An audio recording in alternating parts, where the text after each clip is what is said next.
Recorded in. Aloha, SMA. Who's ready to get these questions answered? Yes. Chat, hello, everyone. This is the 5-year anniversary of my first video on this channel, and we are having a Q&A.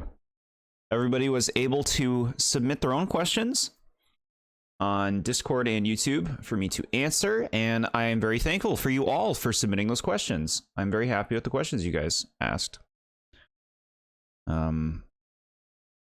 Feeling good today. How's everyone faring on this lovely evening? I am feeling good as well. Glad to hear that you're doing well.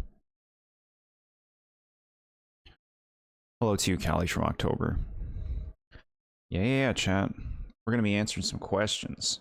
Got my popcorn and drinks ready for this. Awesome, Nad. Is your voice okay? It sounds a bit off. And then I answer the question that way. Hold on.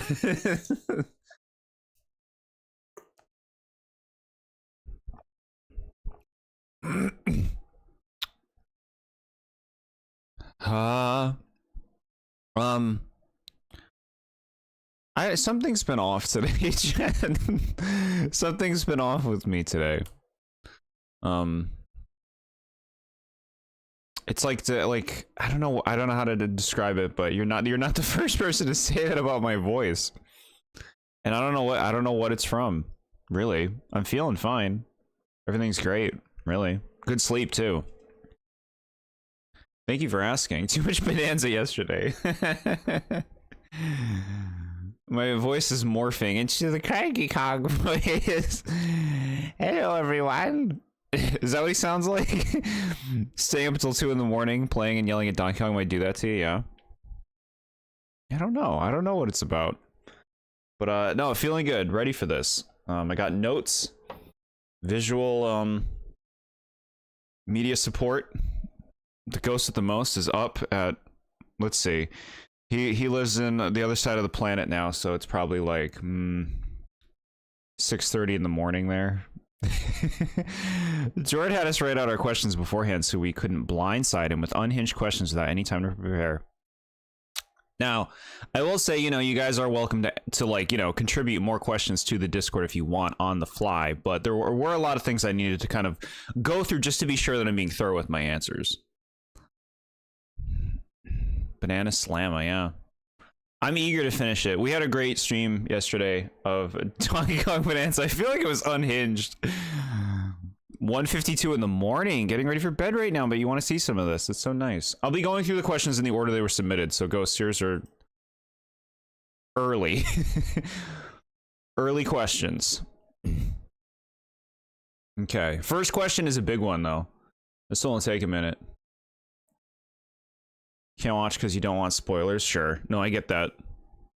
Stay away from Donkey Kong Bonanza spoilers. You can't even look stuff up on YouTube without getting spoilered in the search suggestions. Everything is a spoiler. You can't engage.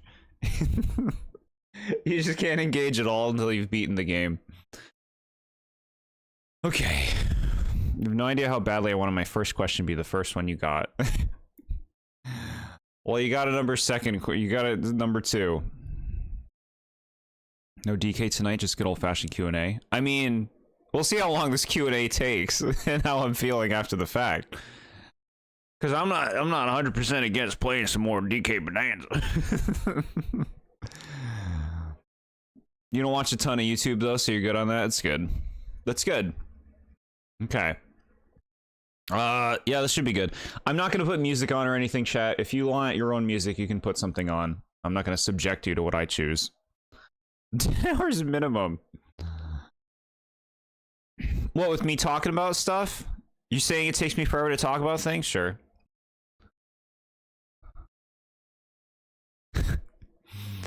Okay. So here we go. We'll just go through the Q&A. The questions that we got answered. They were all on Discord. I didn't get any through YouTube, but I got some very nice comments on YouTube. Question 1 from Velvetica. What inspired you to start making content? This is a very broad question. Like, I feel like anybody who's inspired to do anything is generally inspired by many different things that kind of ultimately contribute to that. It's no surprise that I am an opinionated person who likes expressing themselves. I think a lot of people are like that. As far as inspiration goes, you know, YouTube has been a thing since like I was in high school, right? And it started becoming this content creation thing,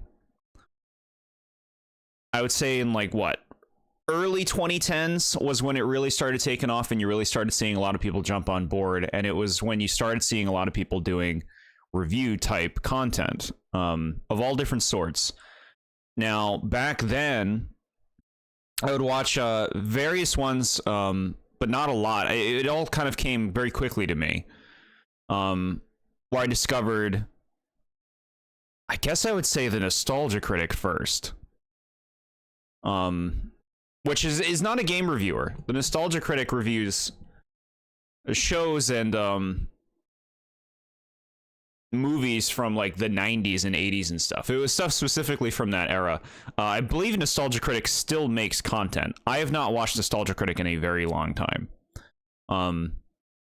But way back when he was a big thing, when he was like an up and coming big thing, I did watch a lot of his stuff, and there was a lot of other people on the site that he was a part of at the time, that I also perused their stuff.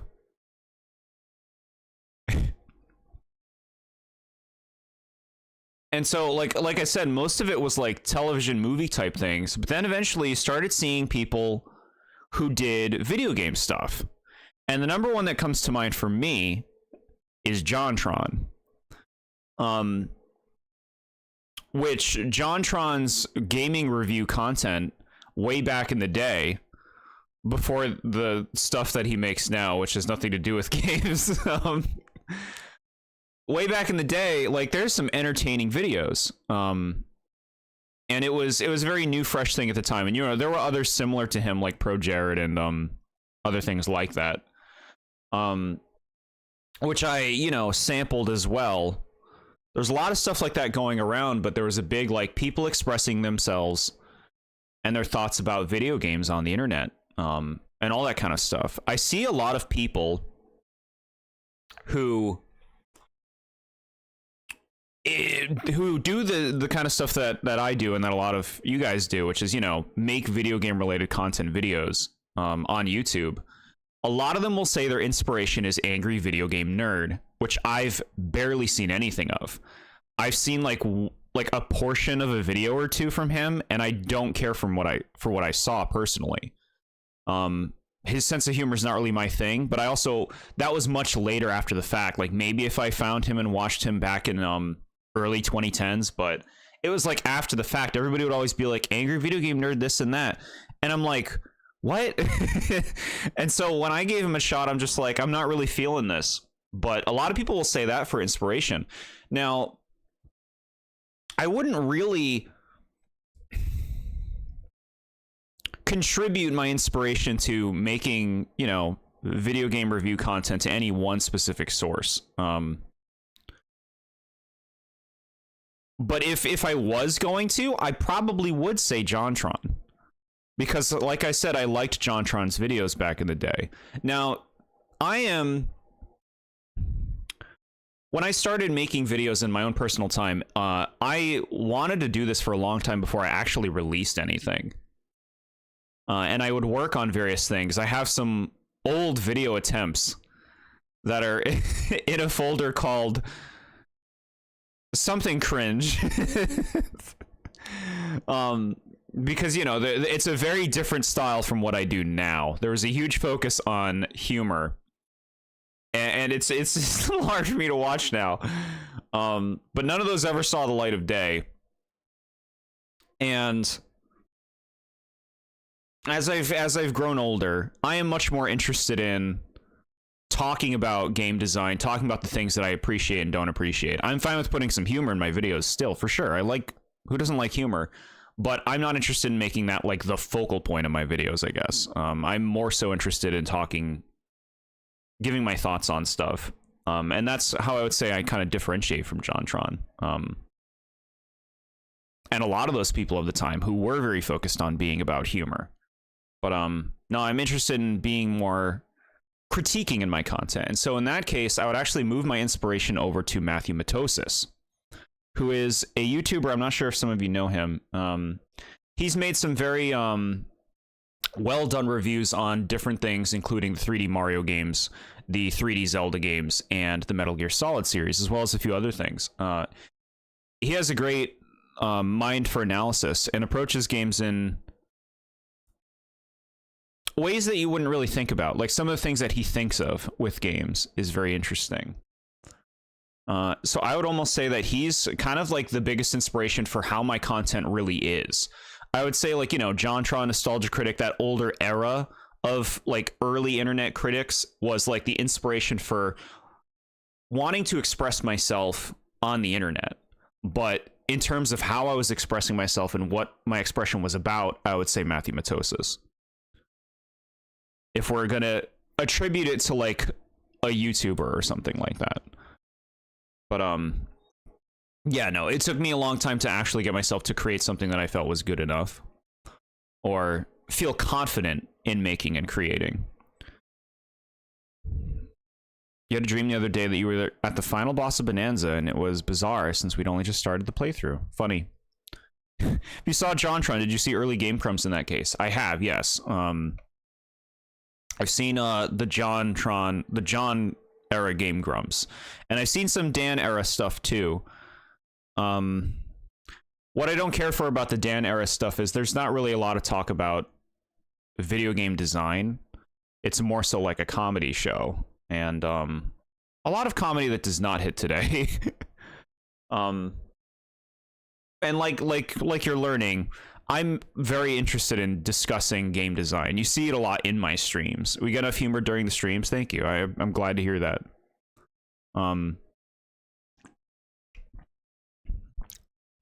Everyone's seen Game Grumps except for you. The time has passed, frankly. you don't need to go out of your way to see Game Grumps.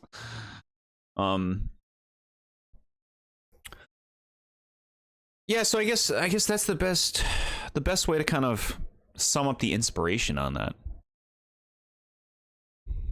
Like, that was a long time ago, the original Game Grumps stuff at this point. And a lot of those older YouTubers and such. And, you know, some of them are still making content, and good for them. A lot's happened with them, you know. Back in the day, it was a whole different planescape in terms of the kind of stuff that you would say, or felt like people would be willing to say on the internet and not get flack for. And so, like, you know, a lot of those creators have kind of, in their immaturity at the time, you know, like in their youth, like having to kind of grow up and learn the new planescape that we're in. Like, they had to kind of be in like the learning days, and there's a lot of feet put in mouths. Hello, Wombat27, and hello, Ramen21. Welcome. I'm just answering the first question about like what inspired me to start making content. It's a variety of different content creators back at the time that just kind of, I would like to express myself in this way too, but make it my own thing. I'm not looking to emulate someone else and how they do things. I want to make my own style, and that's what I believe I've done.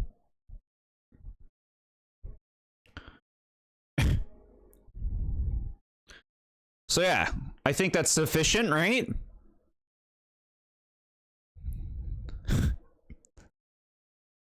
Okay. Thank you, Velvetica, for your question. Next up, we have the ghost with the most, who asked 3 questions. You've definitely succeeded in that. That's so nice. Thank you. First question. What kind of gooner are you? Now, I understand why I would be asked this, because I'm talking about this all the time, which is food. If I'd have to say I'm a crab rangooner, because if I'm getting Chinese food, I want that to be one of the selections, you know? It doesn't need to be there, but I appreciate it. I appreciate a crab rangoon. Now, I've not tried another kind of rangoon of any different kind, so I can't really say otherwise. Maybe it's a boring, simple answer. Hello, Mario Adventure Gamer. Welcome. We're doing a Q&A right now, just answering some questions on number 2. A very strange question.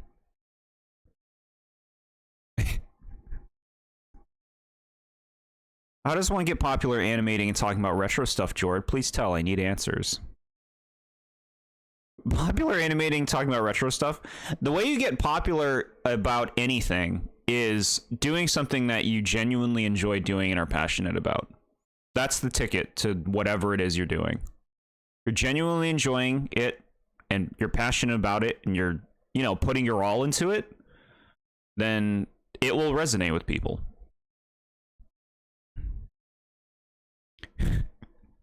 Okay, Ghost's second question. Least favorite and favorite food. Now I have quite a list for these categories. Ghost just couldn't stop asking about food, apparently. This is how the Animal Crossing video blew up. Yeah, it's something I wanted to do, you know? And that video was really quiet for like the first 5 months. It had like less than 1,000 views or something like that. Like it took a bit of time until it kind of got into enough streams. Currents. And it worked out.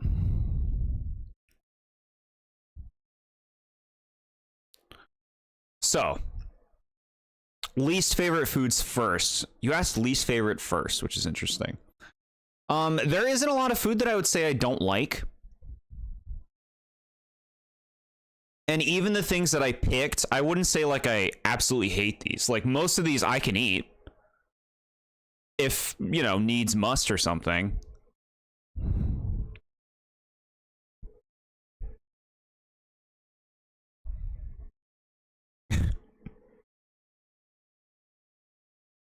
Be weird if I didn't ask about it. You talk about how we make you hungry every stream. It's true. Thank you, chat. So, least favorite foods. What I wrote down, the celery. Specifically celery that's not in soup. I'm fine with celery in soup. Celery on its own, I find incredibly unenjoyable to eat. Even then, like, if I need to eat it, I can manage. Put something on it, maybe, I can manage.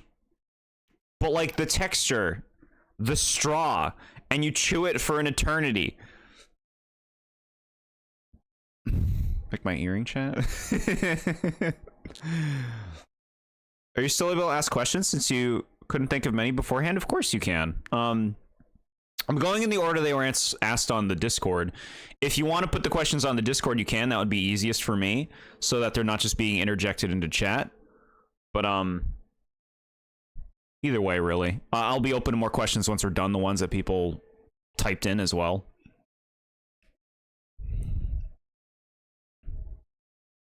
What do you think is under Shy Guy's mask?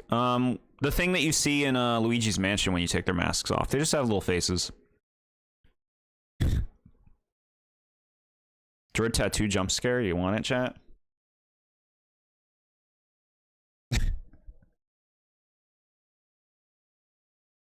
Ferret gets stuck in your teeth. Good point.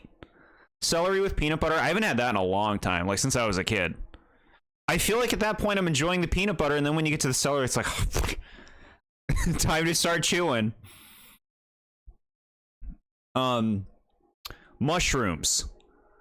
Another food that I typed down. Again, something that I can manage to eat. I'm sure sometimes they can be done well, but I don't care for the flavor of mushrooms. I don't really get the appeal. Why, you want to... The mic's in the way? Hold on. Can you see? Yeah, you can see it. There it is, chat.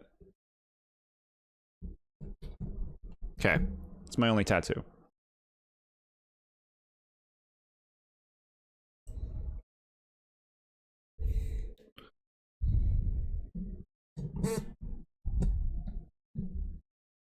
What is it? That is a tribal design of the Leo sign. My zodiac sign, chat. Mushrooms can have like a really overpowering taste. To me, I don't get, like, they add nothing to things, to me. Sometimes I can deal with it. If they're in like a cream of mushroom soup kind of thing, I can handle it. Other food I don't like. Guacamole. Now, I don't have a lot of experience with guacamole, but I don't get it. It's another thing I'm just like, this does nothing for me. It's just like cold goop. I don't want to eat cold goop.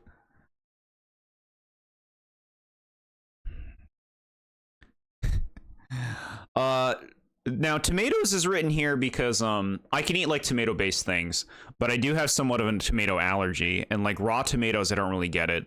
There was a time where I was buying them and eating them, and I would feel sick whenever I'd have them. But honestly, they don't really have much flavor to me. You're just eating this weird like water bulbous thing. They don't do much. They don't do anything for me.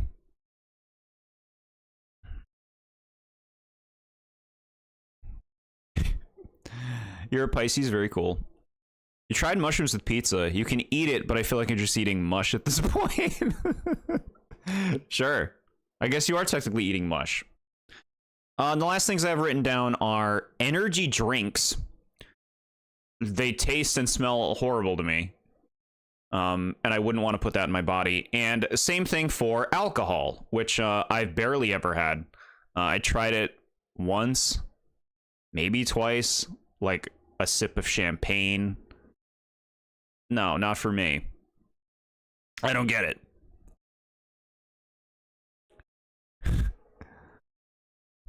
The people in Poland eat raw tomatoes for breakfast. Something you've learned. Interesting. Yeah, some people really like them. So that's it for my least favorite foods. That's all I could come up with. There could be other things, but I mean, it's what I got. I've never tried anchovies. I can't speak to those.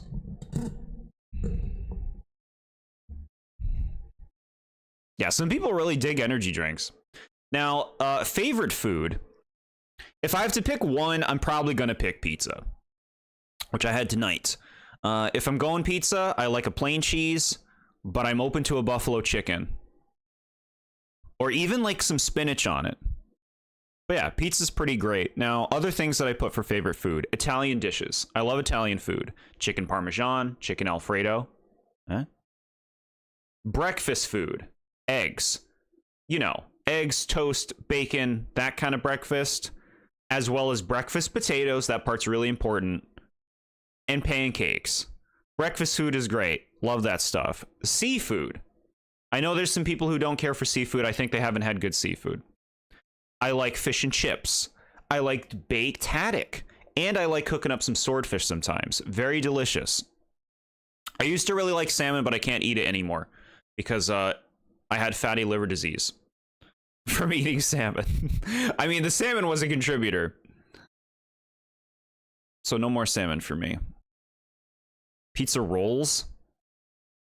What what is a pizza roll? Oh, the little pocket things? Pizza rolls? Yeah,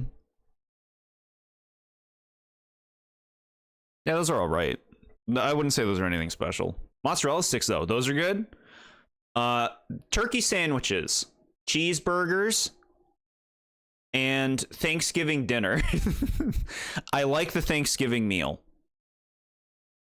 Now, I don't eat much red meat, so if I'm having burgers, it's normally going to be like a chicken burger or turkey burger, but I will occasionally create something that is red meat. Like I will maybe once in a while have some bacon on something, or cook liver for myself.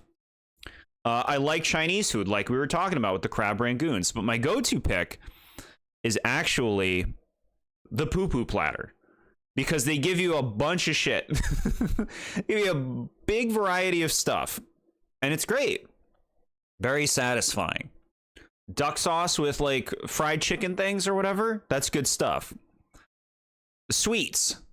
You know I like cake. If I'm going cake, I generally prefer a white frosted cake. Funfetti is really nice, or just a white cake. When I was growing up, my sister would always want chocolate. I would always want white. Our birthdays are very close together, so we would always have a birthday celebration together, and we get our own cake. Chocolate chip cookies. I mean, obviously, hot ones.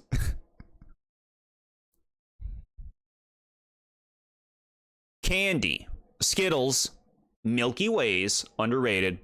Butterfingers. Reese's Pieces. Fast Breaks. Underrated.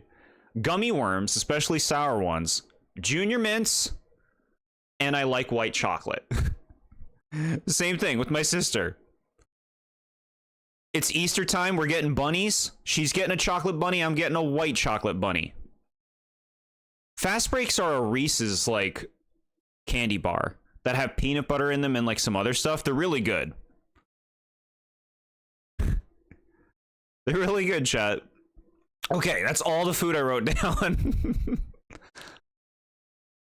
That's all the food I wrote down. Peeps, no. Peeps can eat shit. Those can go in my least favorite food pile. I don't... Okay, that's actually a good one to bring up. I don't like sweets that are just insanely sweet. Like sweet tarts, Peeps, cotton candy. I don't like that stuff. It's just like pure sugar. Pixie sticks, get them out of my face. Your cousins have their birthday the day before Christmas Eve. They must just have a very different perception of their birthday, I think, compared to people who don't have that, you know? But yeah, I do not care for things that are just insanely sweet sugar. Fun Dip. Get Fun Dip away from me. Okay. Third question from the Ghost with the Most. How come you got your PJ plush? I should bring him out.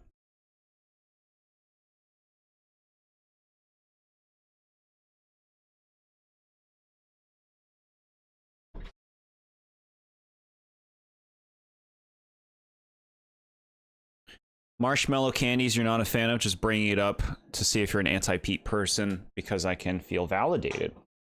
Thing is, like, I'm fine with marshmallows sometimes. I'm fine with, like, marshmallows cooked with carrots, or s'mores in general are really good.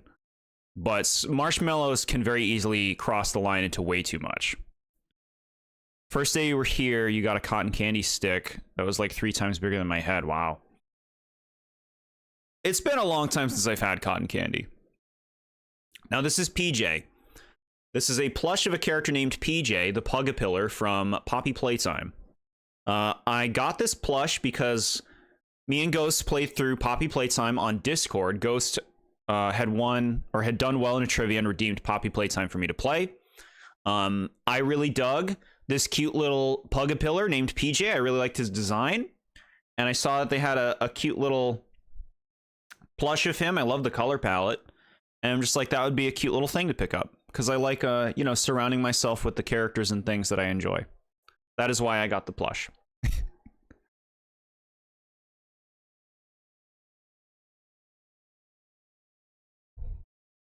You gonna do Discord questions last, or did you already miss it? No, I'm doing the Discord questions now. If you want to submit more, you can do that on Discord right now.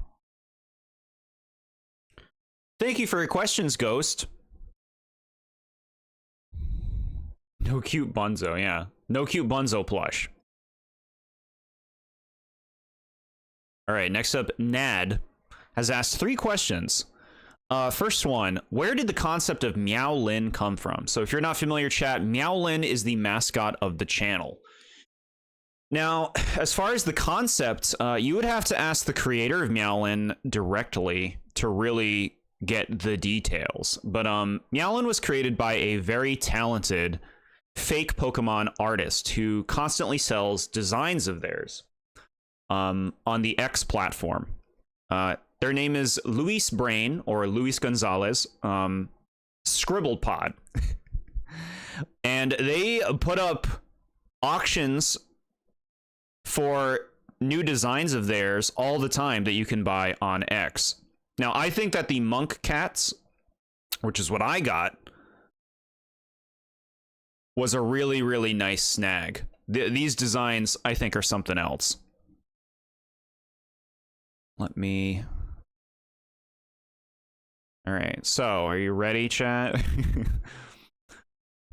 Now, some of you have seen... Let me actually show this first.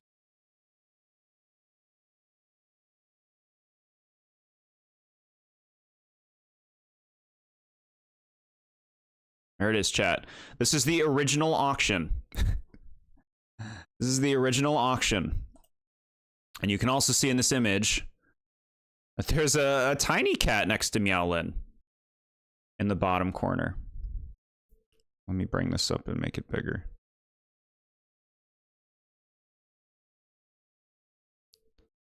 I love that it was labeled J. This was the Destiny chat. J. Alan has a son. So these were not named. These were just called the Monk Cats. From this auction. You can see how great this artist's designs are, though. They make a lot of really great stuff, like I said, chat. They're worth, if you like looking at fake Pokemon, they put new ones up all the time on X, and they even do commissions, I believe. So yeah, that's the original Monk Cat image. Now, to bring it all up for you, here they are, chat. Meowlin, the name was come up with by my significant other in the bottom right. And the top left is Meowlin's pre-evolution, which is called Monk Cat.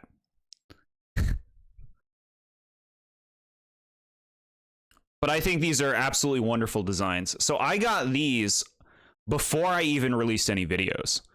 Before I even made any videos. I saw these on DeviantArt at the time. And I thought this was such an insanely appealing design. I was like, holy crap, that is so cool looking. And I ended up snagging it. And I'm like, you know what? Like, what if I use this as a mascot for a channel or something like that? And that's exactly what I ended up doing. I'm really happy about that. So as far as where the concept came from, I couldn't say like where the artist came up with this, but really, really good stuff.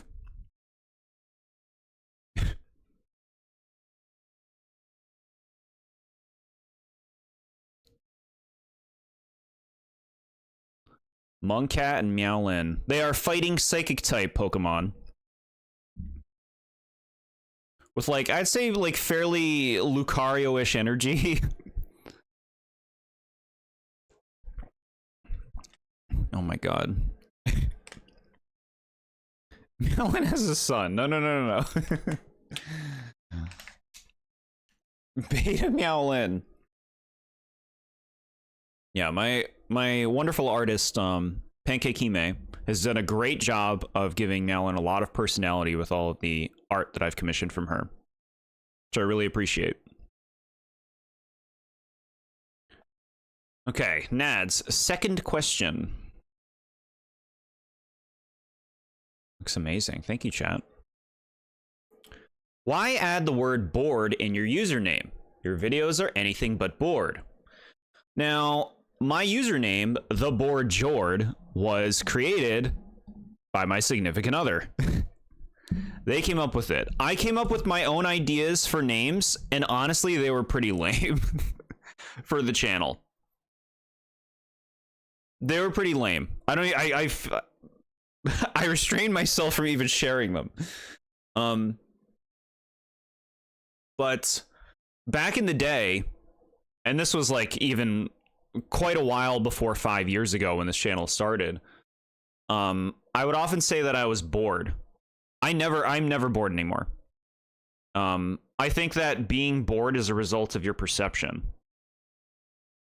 And that with the right perspective, you're never bored, frankly. And that's totally where I'm at. I'm having so much fun. There's so much fun stuff to do.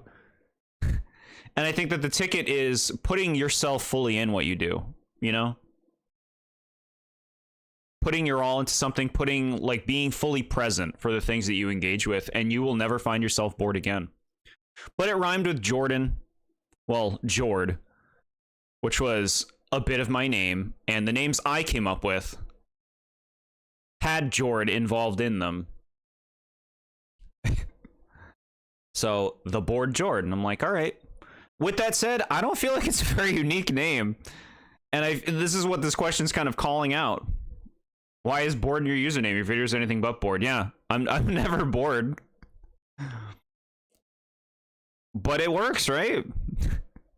It's just a little catchy name. Very wise, Jordan. Thank you. What were some of your ideas for the original name?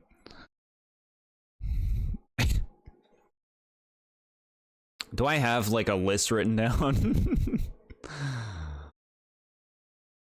Let me see.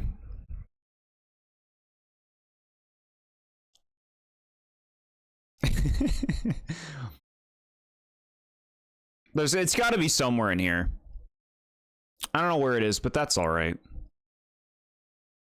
The ones that I remember, I remember Jordachoke dip. I'll give you Jordachoke dip, chat. Names for all the letter J 17 times.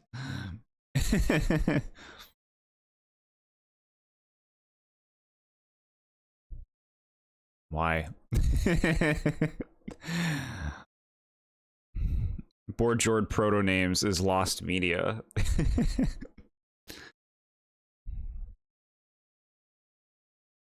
It's an awesome name. Thank you, chat.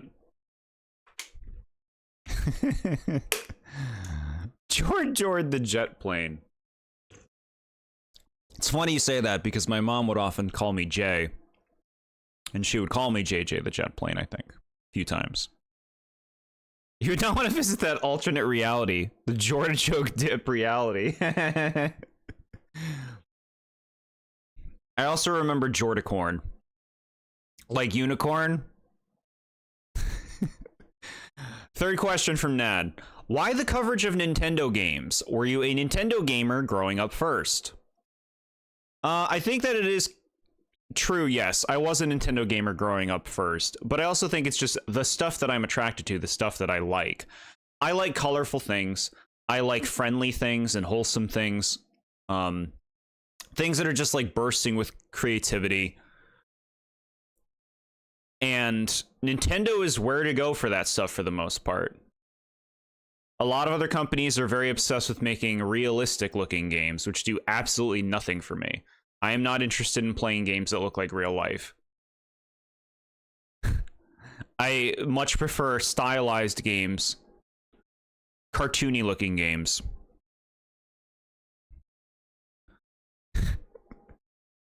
Unijord was right there.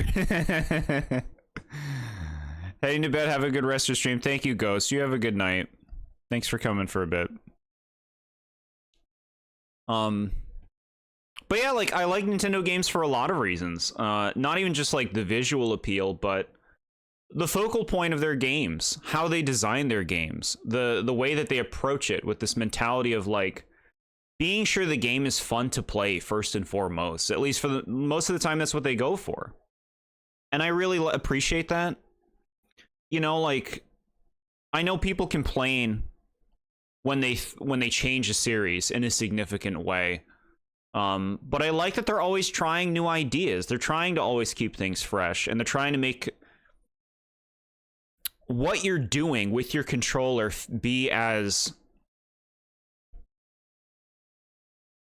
like, line up as best as it can with the action of what you're doing in the game. Like, there's an attempt at, like,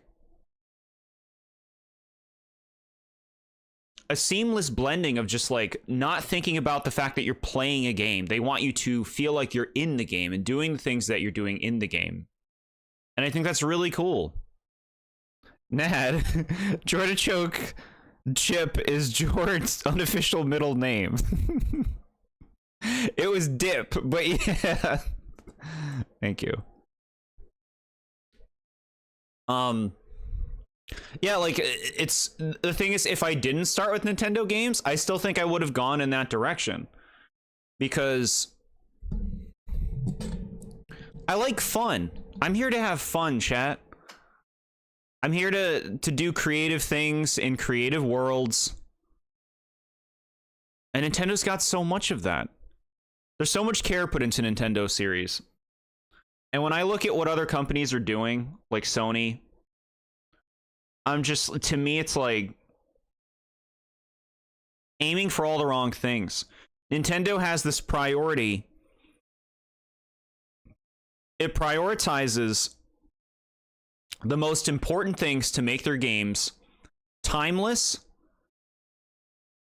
and, like, wow you. easy to play, easy to enjoy, and still feeling inspired. Jord's first name is obviously and his middle name is Bored. Jord the Bored.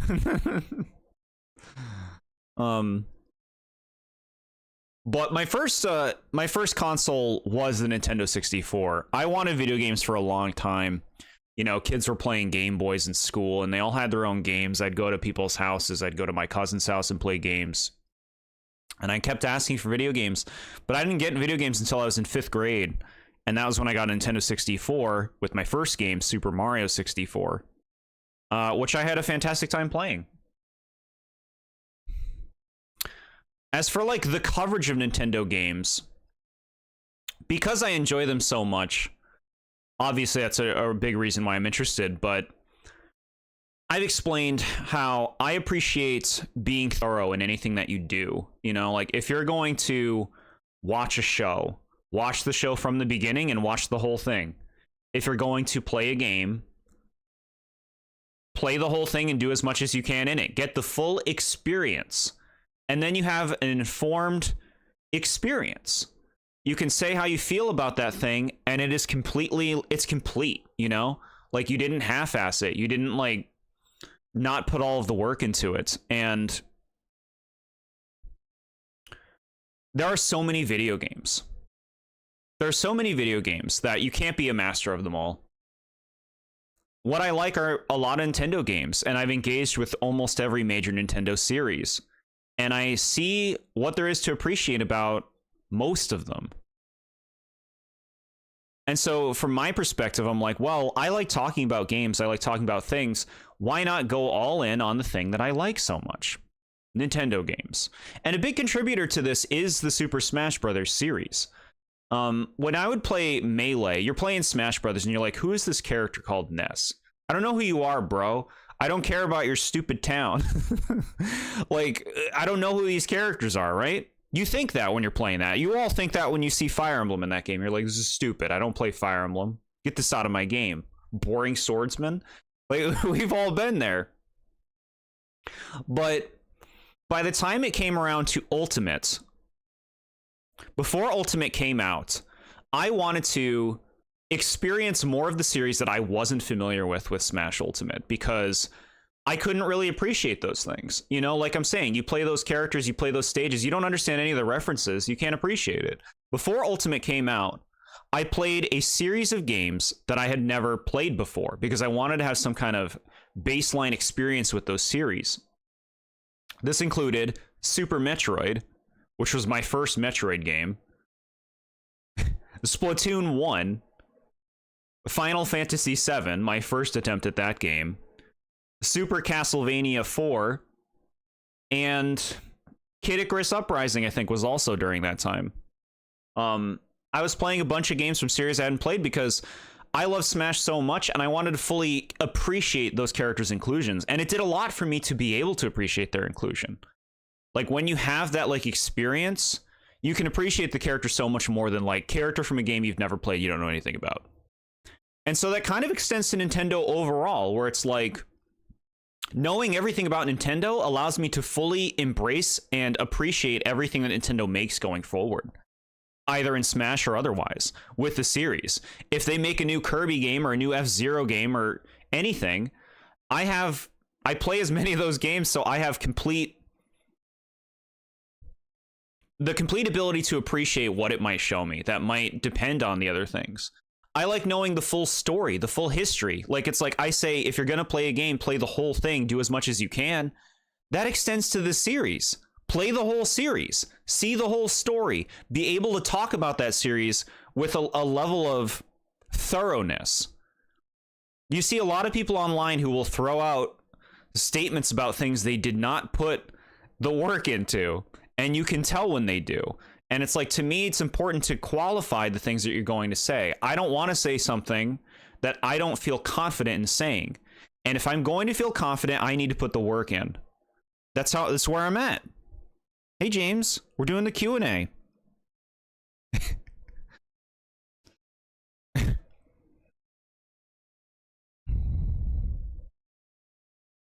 You liked how Roy looked more than Marth? Yeah, yeah. Sure. When will there be a new F-Zero game? It'll happen eventually. F-Zero 99, yeah, people like that one, right?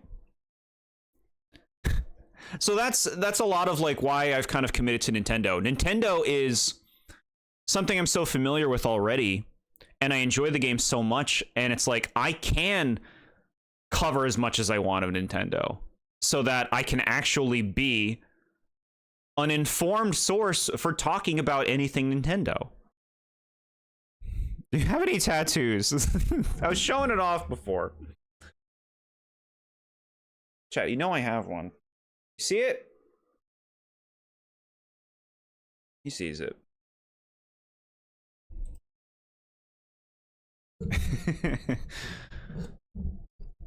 Thank you for your questions, Nad.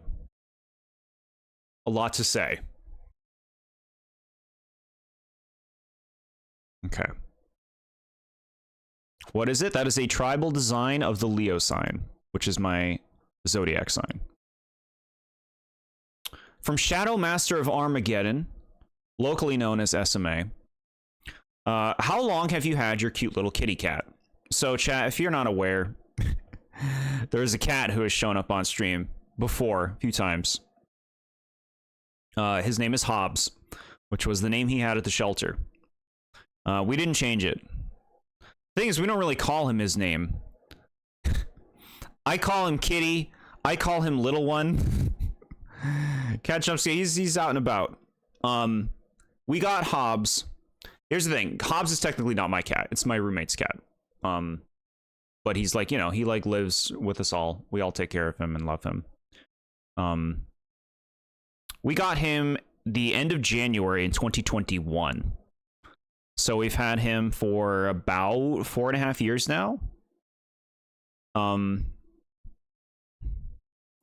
He was 2. We were told he was around 2 when they got him. They weren't sure of his age. Around 2, and at this point he'd be about 6.5. But he's very sweet. He's very loving, and he loves food.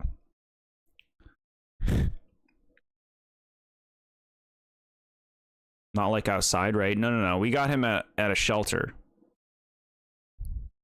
How does nobody ever accidentally interrupt you when streaming? I mean, my roommate knows if I'm streaming based on the quality of my voice and the setup of my room. Believe it or not, chat, I move my computer every time I stream. This is not where my computer is normally positioned. I do this for the backdrop. Do you have any other pets? No, none that live here. It's just Hobbs. I grew up in a household that didn't really have pets outside of the occasional fish, and the fish never lasted long. My parents were not pet people. I did have a cat for a brief period of time that I adopted. This was my cat. I can get a picture up. I show her in one of my Animal Crossing videos. Her name, I named her Cobweb. She's gonna look like a real diva in this shot. Go here, and then here. There she is. Like I said, diva. She was very sweet. She was a very old cat when I adopted her. She was over 9, I believe. I only had her for half a year, but I loved her very much. I had her back in 2016 because I remember playing Pokemon Sun and Moon. Like cats despite being allergic. I myself am allergic. I take allergy medicine daily.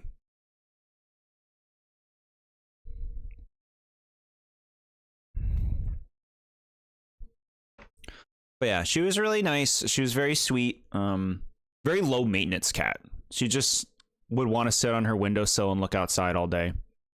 But she'd come by every morning until I gave her some pets. She'd get very excited when I got home. Who would win, Wombat or Meowlin? I don't know Meowlin. I don't know Wombat's combat prowess. Win in what? They both win. You know what? Actually, I have one more picture of I have a few more pictures of Meowland, of Cobweb, but there's one that is very worth sharing. I just like this picture. Here, and then do this.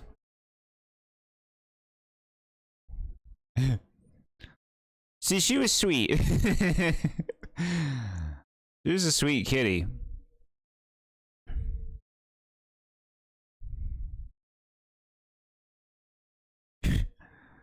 What made you want to start streaming, and when you stepped away, what made you come back?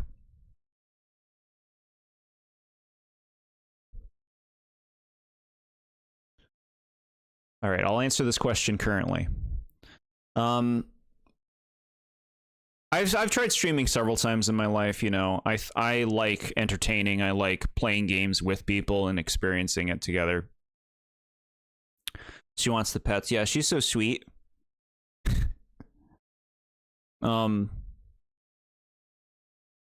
tried streaming way in the past on Twitch first. Then I started up on YouTube. And the first time I gave it a go, I ended up stopping. Not too far in. It ended up feeling more like an obligation the first time I was streaming on the channel. Because it was a very rigid time frame. And even though like I have a schedule more now, it works for me a lot more now because I'm having a lot more fun streaming. And the real reason is I'm having a lot more fun streaming, chat, because of you guys. I don't think it's a secret that it's not fun to stream to no one. If you've ever tried streaming, chat, and you don't have people watching, to me, I feel like I'm wasting my time. If you guys weren't here, I wouldn't be streaming. So I really appreciate you guys, because you guys make streaming fun. You make it worth it. That's why I'm back. That's why I'm here, chat. I'm not a streamer if you're not here. Otherwise, I'm just a crazy man in a room talking to himself.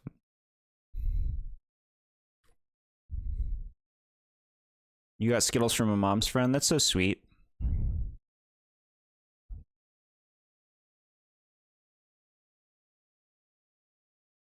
All right, I can show you. We'll do one more. I'll do one more.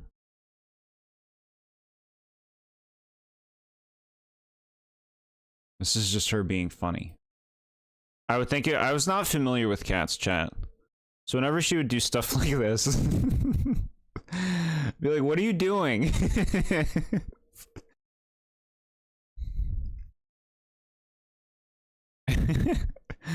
Welcome back in time. No, you're not too late. We're getting into this. We still got a lot of questions to go through. If you'd like to ask any questions, you're free to just like kind of throw them in. I'll get to them as I can. I'm going through the questions in order on Discord for the time being, and I'll ask for more questions after we're done, after we're caught up. Glad we make it fun for you. You made it fun for us, and I hope you don't go again. Thank you so much. No, we've been doing great. We started streaming on the regular, like every week, last September. We're almost a full year, and I have a great time. And like I said, like it's so nice that you guys come here. You guys are what make it fun. Legit.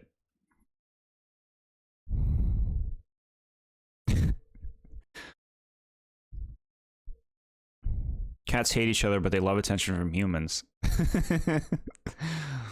You don't like watching streamers usually, but you think I'm biased because I know you in real life, but you definitely make it fun, and goofing around is always great with you. Thank you so much, James. It means a lot that you've been here, like,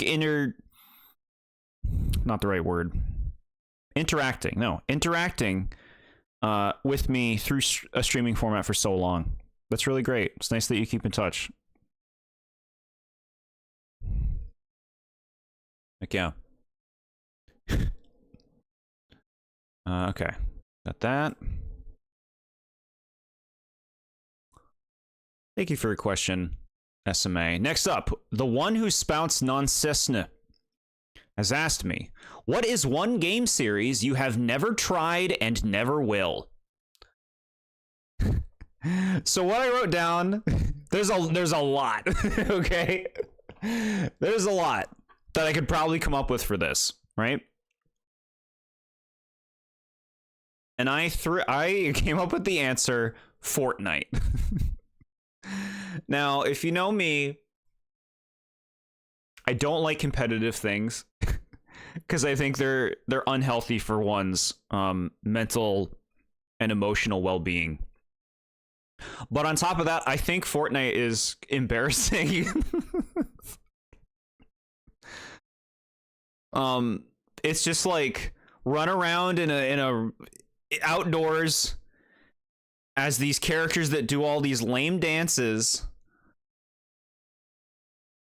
and it's got like that like competitive mentality where there are like people talking to you and cussing you out, and there's all these like characters from other media that are like thrown in for fan service and transactions, and it has that like mobile game aesthetic. Ooh. Not my thing. I get a lot of people like it though. I'm sure I'm sure it's fun to play, right? I'm judging it for its visual design. I'm sure it's a fun concept. The concept sounds like it could be fun to play. But the competitive aspect is still not great. Competitive stuff will F you up, chat. If you want your ego to be stomped into the dirt, go play a competitive game like Fortnite or Splatoon, which I'm playing. Great to be here, as you don't usually watch streams unless it's Game Explain covering a direct. That's really it nowadays. I used to watch Game Explain back in the day. I don't watch them anymore.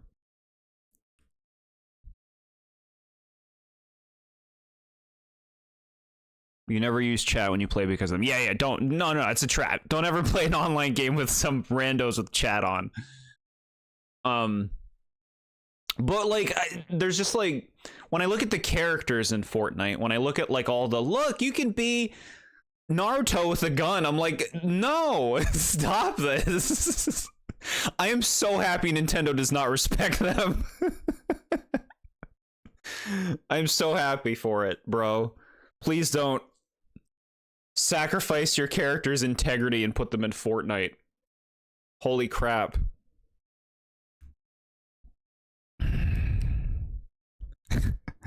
See, like Fall Guys, we're talking visuals. That's more my speed. You're just playing as some goobs, running around and bouncing?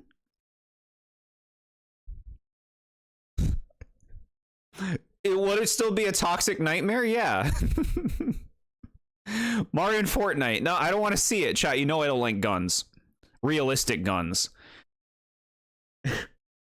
There's something about like Fortnite style that is just so like, I think this is old man yelling at cloud, but it's just so like that generation, right? It's just like made to appeal to the younger generation, I feel like. Jord doesn't want Meowlin and Fortnite to have realistic gun and shooting Rick and Morty. Oh my god. No, never. Chad, don't let it happen. After I go and Meowlin's in public domain, don't let them put the Meowlin in Fortnite, I beg you. Can I leave Meowlin's rights to somebody? Do they let you leave rights to someone?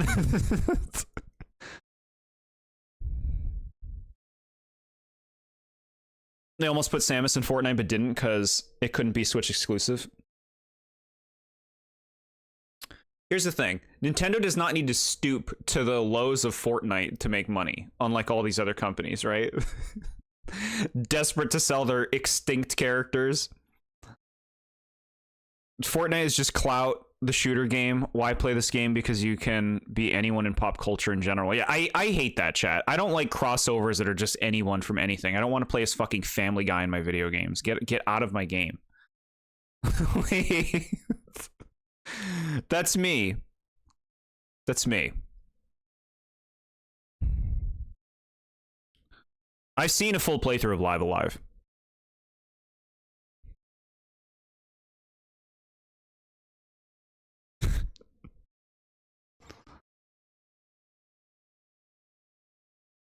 The Mandalorian is not extinct. They already don't know what to do. They're like, well, let's make a movie. Where the series is done, what do? We have so much value with this Mandalorian. You know how many Mandalorian greeting cards I put away at work, chat? Mandalorian wrapping paper for Christmas time. They can't let that IP die. They're gonna make a movie and then they're gonna reboot it. Just let it end.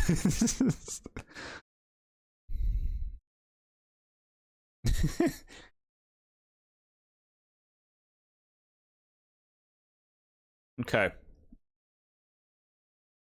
Now, the one who spouts non-Cessna also says, what is one game series you've never tried but really wanna? So this is actually a hard question to answer for me because I play everything I want to play.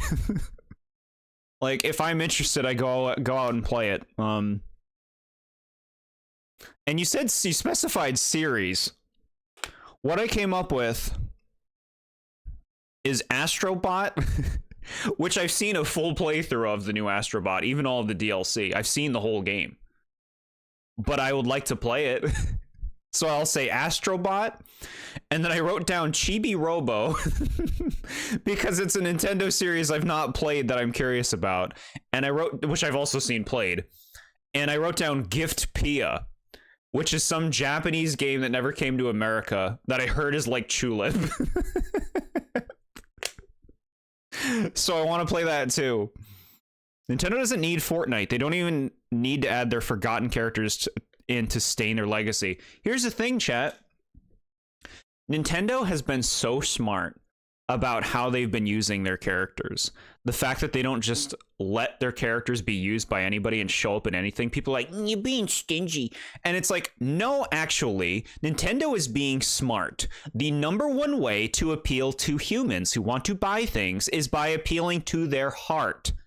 By Nintendo keeping their characters and IPs close to themselves, they have all of the power. Why do you think everyone has to buy every Nintendo console? Because if you don't, you're not playing Mario, Zelda, Pokemon, Animal Crossing, Kirby, Metroid, Pikmin, other game series most people don't care about. You can't play that stuff unless you're playing it on your phone or pirating shit, which, you know, I mean, people will do that stuff, but it's smart. It's what keeps them relevant. Guess who doesn't have IPs? Sony. Sony tries, but they clearly don't give a shit. That's why I don't think they deserve Astrobot, because Astrobot is a celebration of the history they don't respect. They don't fucking care. If it doesn't make them money, they don't give a shit at Sony. And it shows. That's why they make the same game over and over, because they're trying to appeal to the same cinematic dad shooter adult game for adults. And that shit's going to fail. Like, there's already rumblings about Sony having to eventually move their shit off their platform and make it available on PC, because how are they going to sustain themselves? Nintendo has properties that people love that will always keep them coming back, and that is why it is smart that they don't let people use their shit. People are always like, why do you gotta be so mean tearing down these fan projects? But honestly, who can fucking blame them, bro? Who can blame them? They need it. They're a business, chat. They're not your buddy. If you want them to succeed and stay around, they need to own their IP. They need to protect it.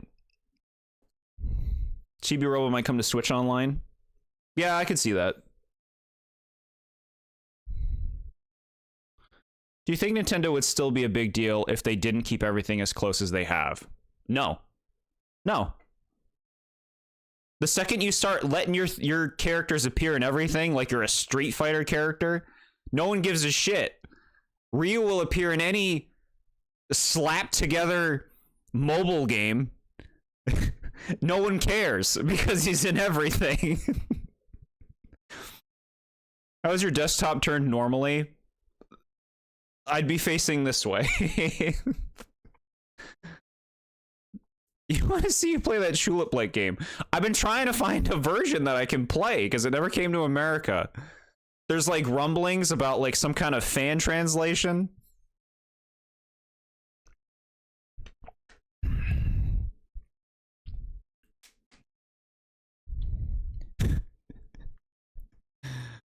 But I think it's smart. I think Nintendo is thinking long term with their stuff, and they make consistently fresh games for the most part. They have so many stellar series that are legacy series from the 80s, bro. And it's like people love that.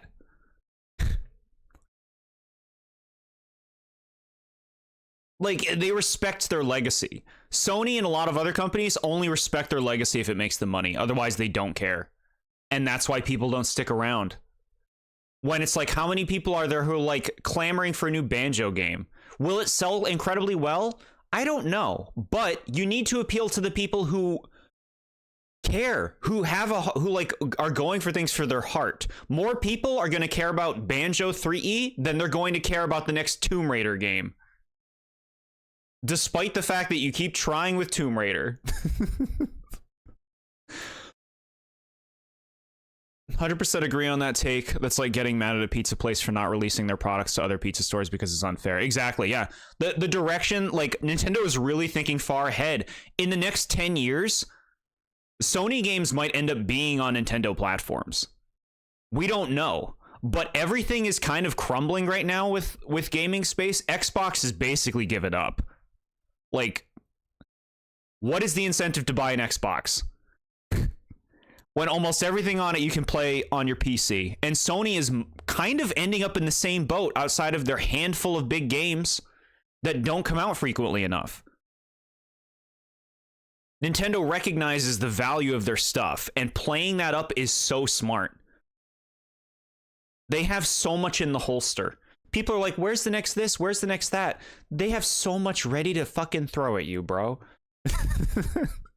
Can you see my room? My bed isn't made. It's a little messy. No, I generally keep my room pretty clean. You would disagree on Nintendo being nothing without their exclusivity, because Nintendo, for the most part, does have a very distinct style that would stand out no matter what. To me, it's like, what moves people are the things that they have nostalgia for. That's what moves people, you know? People love Pokemon because they've known Pokemon their whole lives. They've been playing them since they were kids. All these series, they keep all of their series relevant and keep giving them new games. Where it's like other companies, it's like, well, maybe this will make money. I guess we'll try. Anyway, those are the series that I said. Thank you for your questions, the one who spounced on Cessna. Next, I have a question from Dame. What's your first game ever? And if you don't remember, the first you remember. Now, I can't say necessarily what my number one first game ever played was, but my guess, what I go to is, I believe it was the Super Mario All-Stars version of Super Mario Brothers. A very, you know, kind of straightforward first game, right? Basically the first Super Mario Brothers game, but the All-Stars version. My cousins had a Super Nintendo that we played at their house. And I was fascinated. I was terrible at it. Sometimes I would get a turn, but mostly, you know, we would all kind of swap off and stuff. But I loved it. I loved it. I was enamored. And so my earliest game experiences were what I was exposed to through going to my cousin's house and playing their Super Nintendo, and like people who would have you over. So I would say that game was my first, but eventually they got Donkey Kong Country. The first Donkey Kong Country is one of my most nostalgic games. Earliest. I remember sitting in the basement by myself when we would go to my cousin's and playing it all night. And I'd be so bad at it. I'd be lucky to get through the first world. Once I got to the minecarts, that was it. I wasn't progressing further. And I remember that there were like kids who'd be like, come over my house. I have Sega. Come play Sonic. And so I'd go to their house and they would have Sonic the Hedgehog, the first one. That is one of my earliest games as well in terms of just nostalgia, seeing games, playing games. And I remember like a Jurassic Park game on Sega where you would like jump around this like 2D plane. It was very green. I remember that. They're making a new Rhythm Heaven, which is incredibly niche, but that's so smart. There are people who love Rhythm Heaven. And like, even if it's not a huge thing, it's like you You want to appease those fan bases. You want to appease the cult followings of series. It keeps them all coming. It all contributes. It all contributes. Mario 1's better than Mario World. I think I would consider that a hot take and disagree. Mario Sunshine's better than Mario 64. I would consider that a hot take and disagree. It's still on the picture screen. You guys want big face? There you go. Thank you, chat. I don't know what Road Rash is. Yeah. So those are like my earliest games. I remember going to people's houses and seeing Star Fox 64. Star Fox 64 is one of the most nostalgic for me. When the N64 era kind of like came around a little bit more, Star Fox 64, Mario Kart 64, seeing that at other people's houses, and playing Spyro the Dragon in stores, which I don't know how many times I did, as well as Super Mario World in stores. Like when they would have demo kiosks and stuff. But of course, Super Mario 64 was my first game, and I didn't even know the game existed when I got it and played it. So that's like my game nostalgia experience. Wario Land is in the graveyard for Nintendo. You don't think another Wario Land is coming? I think it is. I think it is. It'll happen. It'll all happen, chat. Your wildest fantasies will come true. There will be another Mother game. There will be another fully fleshed F-Zero game. Chat, they remade Super Mario RPG. Are you fathoming that? They remade Super Mario RPG and kept the vibrator in the game. The blue coin switch on Rainbow Ride broke me.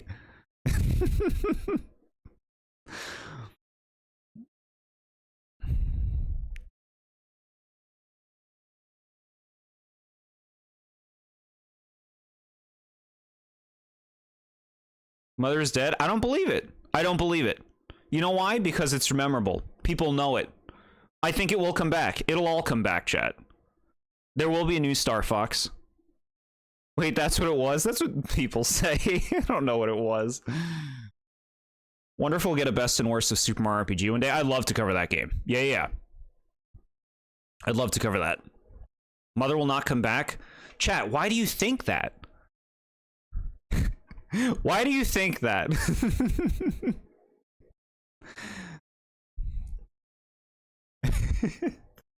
It is a recognizable IP. A remake could happen. A new game could happen. People can change their minds, you know. Nothing is set in stone. And it's important to acknowledge that. Anything can happen, chat. You're going for all 120 stars, and the 100 coins broke you in Rainbow Ride, even with save states. Fair. Okay. Thank you for your question, Dame. From next, from Zero to Hero, also known as Popple's Rookie. Favorite restaurant? I thought this was going to be a hard question, and then I remember the Olive Garden exists. So it's the Olive Garden. It's not close. Nothing else is even in the same tier. It's the Olive Garden.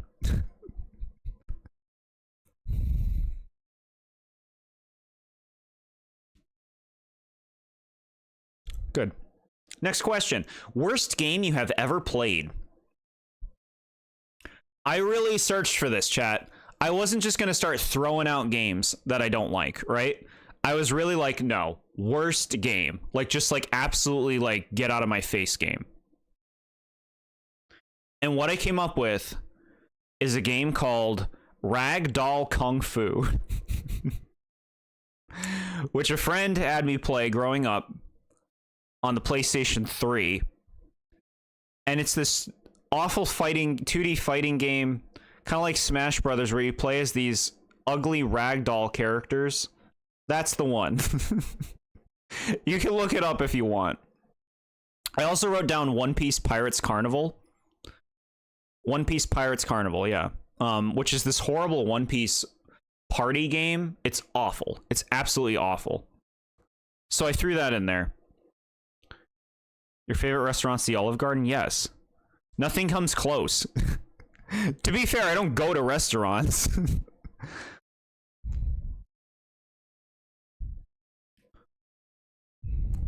You despise that game? The Pirates Carnival? Do you know it?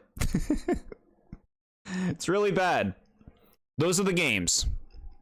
Third question. Which nickname is better? Uncle Jord or Salty Jord? I'm gonna have to go with Uncle Jord. I'm not always salty. That's the thing. I can get salty. So my vote is for Uncle Jord. Thank you for your question, Zero to Hero. Very straightforward. Palin Fosh.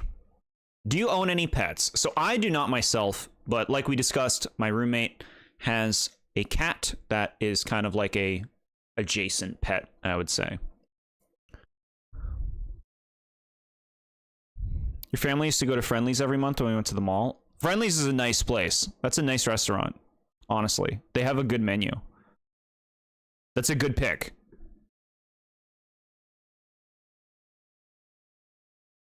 What's your favorite TV show / movie? Now, we actually talked about this yesterday. My favorite TV show is Gravity Falls, and it's not close. That is the peak media for me.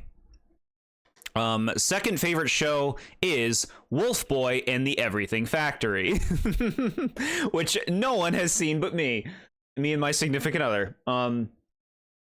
Wolf Boy and the Everything Factory is a very cute show that only has 2 seasons. That was on, I think, Apple TV or something like that, like their streaming service. It's a very cute little creative show that you could say is made for kids, but it's very wholesome. I really enjoyed it. And then I also put down The Dragon Prince, the first 3 seasons, not the last 4. Not the last 4, just the first 3. And they're not perfect. They have flaws, but just enjoyable first 3 seasons of Dragon Prince. Nice little story you could say is contained. You don't have to watch the rest. And then I wrote down Frasier because I used to really like sitcoms. I've seen a lot of sitcoms all the way through, chat. And Frasier has some really funny episodes. Once your dad got an ice cream with Reese's peanut butter cups in it, you took the Reese's and ate them. Reese's and ice cream is pretty nice. So those are the shows. I'm pretty picky with media, chat, and nothing's perfect. I even have complaints for Gravity Falls.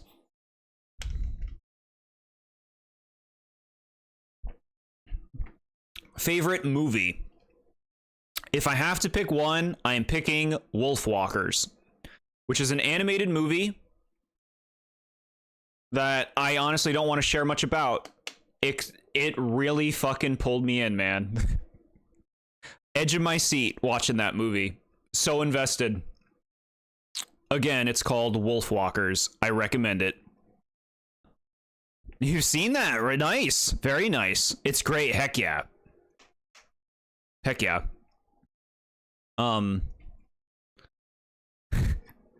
Heard about that years ago, but never watched it. Beautiful animation. Yeah. You love Frasier? His brother Niles makes a lot of the episodes. LOL, yeah. No, he's funny. Niles is great. You didn't watch much of Gravity Falls. I get it. It doesn't work for everybody. Other favorite movies I put down, Inside Out 1 and Elemental, which are both Pixar movies that I really dug. That's what you got. Why does Jord like the same obscure media I like occasionally? Same frequency. That's what I attribute it to.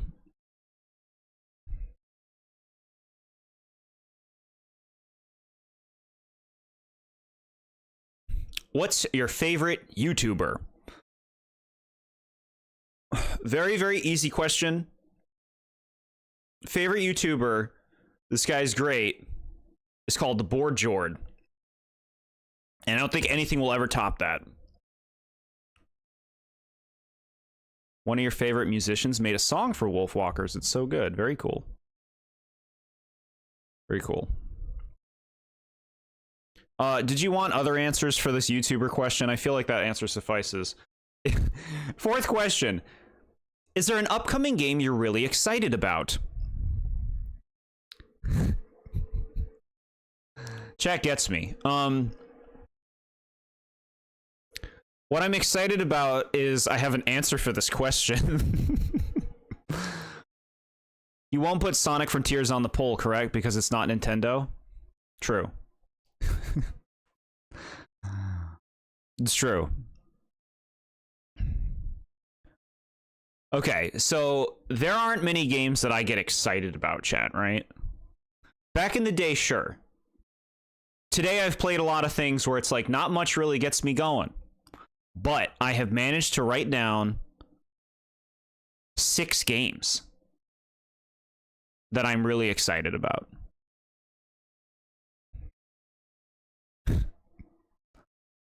Now, some of these are not games that are necessarily existing. We'll talk about the ones that exist first. Guess it's gonna be a long time till you play it then. We'll see. So, the first game I'm really excited about is called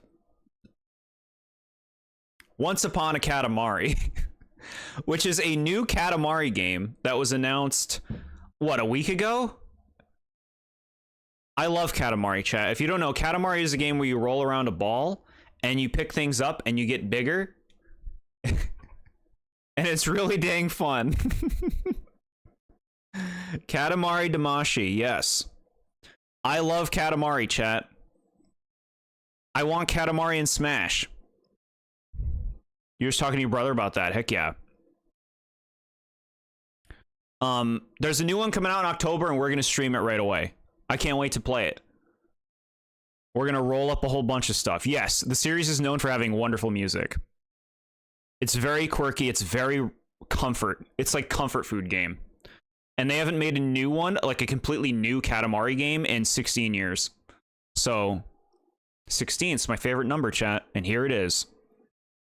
Second game that I'm really looking forward to is... let me make sure you can see that. Yeah, you can. This is Okami. One of my favorite games. Was my favorite game for many years. The sequel to Okami was announced at the Game Awards last year. Okami 2 is coming. Now, I am a little skeptical to see how it turns out, but I am very excited to see it.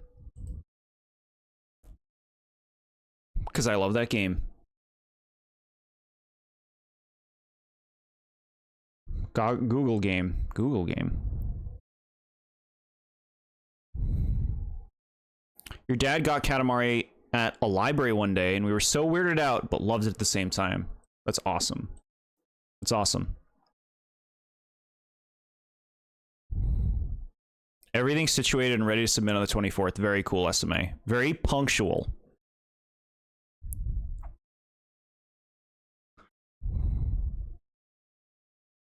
Did you play the Okami DS game? Yes. Okami Den, I did play through it. I don't remember terribly much about the game, but I do remember enjoying it. I'd like to play through the game again.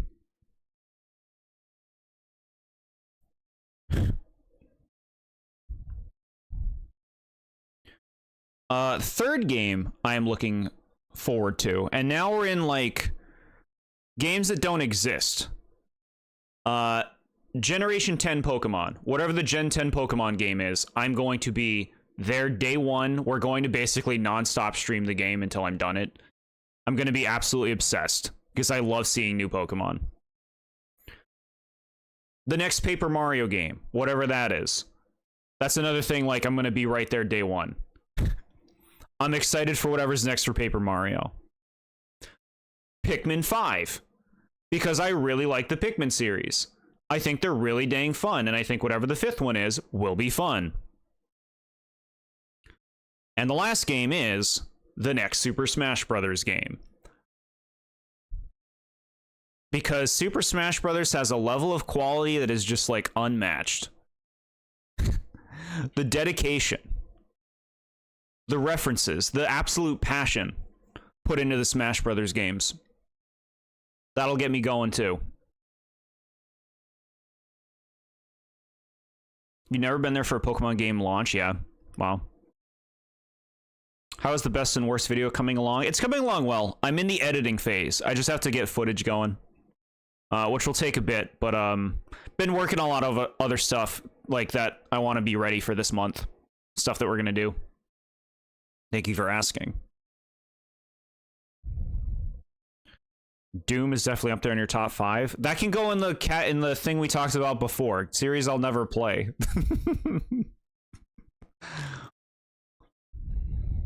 Paper Mario Cardboard Catastrophe. I keep thinking more questions, and I'm not to overdo it with them. Trying not to. It's fine. I appreciate your questions. We'll be there soon.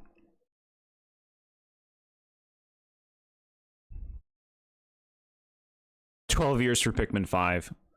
I don't need these things soon. I don't. There's so much to play. If they never made any more games, I still have so much to play. Not just Pikmin games, any more games. You thought it would be over after Ultimate? No. Smash is wit. No. Chat, never. If there's ever money in anything, it's not gone. Even the small amount of money. ZA comes out close to your birthday. Very cool. Tomodachi Life, living the dream. I'll play it. I'm not looking forward to it, like, excited or anything, but I'll play it for sure. I never played the original Tomodachi Life. We have to play that. Please play the DK Artist mode in DK Bonanza. The thing where you're painting its face?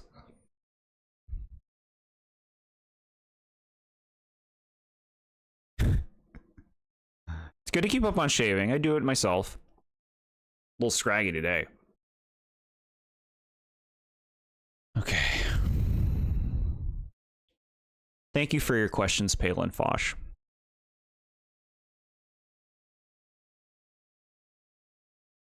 Tomodachi Life is your favorite game. Wow. In the new Smash, you wonder if DK and Mario will use their new designs in Smash. It depends on if it's an Ultimate or not. If it's an extension of Ultimate, I would say no. If it's a new Smash, I would say definitely.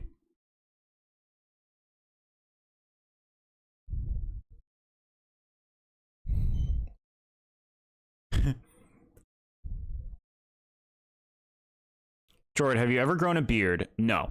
Outside of like some very minor, like stubble kind of stuff, but full beards, no. I actually do not care for facial hair. I find it tremendously uncomfortable and does not at all reflect my aura. Okay. Sky has submitted questions. First question, are there any games from a company other than Nintendo you'd still really want to cover on the best and worst? I did come up with a few things. There are things I would like to cover. Games I would definitely want to review. Hollow Knight, Okami, Banjo-Kazooie, and Bug Fables. Those are like a really easy, just like, yes, those 4 games I would really like to make a best and worst on.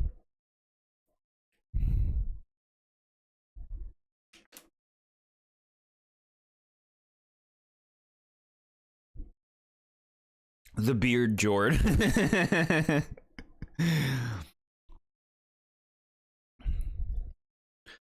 Some other games that I'd be interested in reviewing in a best and worst review. Kingdom Hearts, Octopath Traveler 2, I reviewed the first one. Banjo-Tooie, any Katamari game, the original Spyro games, and 2 games that I'm not thinking anyone knows, Radiata Stories and Concrete Genie. I would be interested in covering those.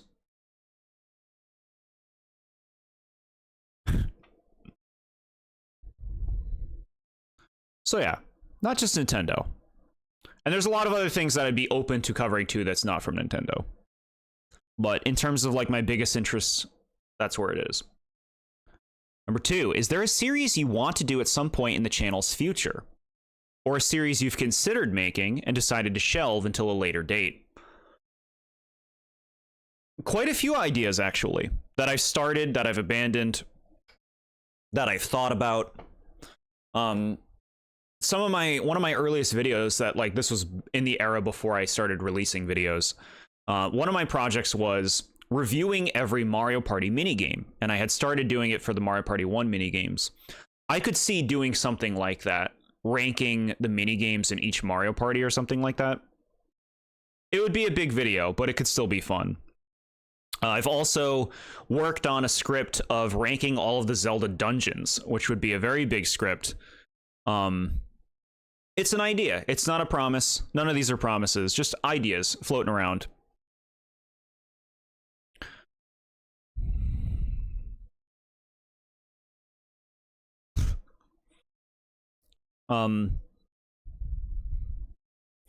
A Super Smash Brothers perfect roster kind of thing. So the idea here is, after, you know, playing most Nintendo games, kind of like thinking what I think the ideal Smash roster would be based on having all of that knowledge. What I think would be the proper representation for each series and stuff like that. And a lot, so like playing all of these Nintendo games, eventually I want to do, after I've played like basically all of the essential Nintendo games, you know, not Mario Teaches Typing, real games, then I'm interested in doing a top 50 or top 100 Nintendo games video where I rank like what I think are the 50 or 100 best Nintendo games from somebody who played all of them, not the bullshit ones. I'd like to make a video like that. I could also do one about music where it's like 300, 500 best Nintendo tracks or something like that. Or even just like best Nintendo characters, boss fights, anything like that I'd be interested in doing.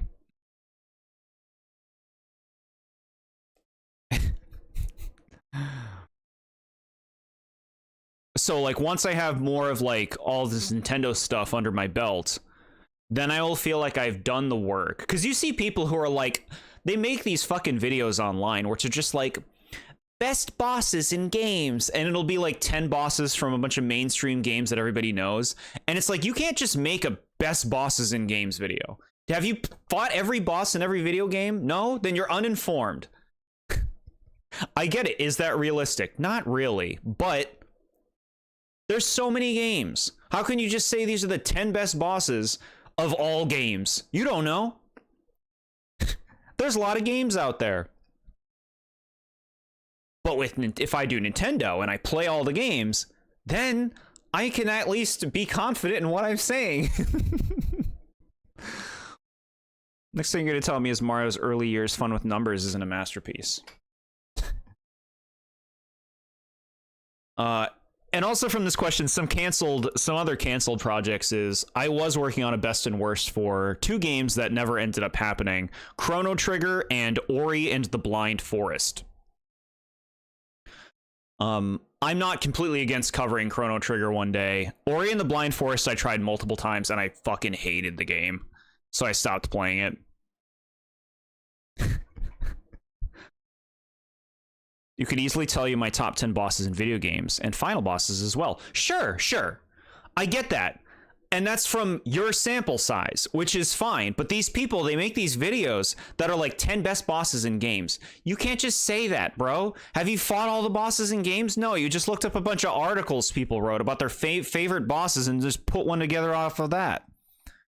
You put it into AI. Write a script, please, about the best bosses in games AI, and then the AI does the work.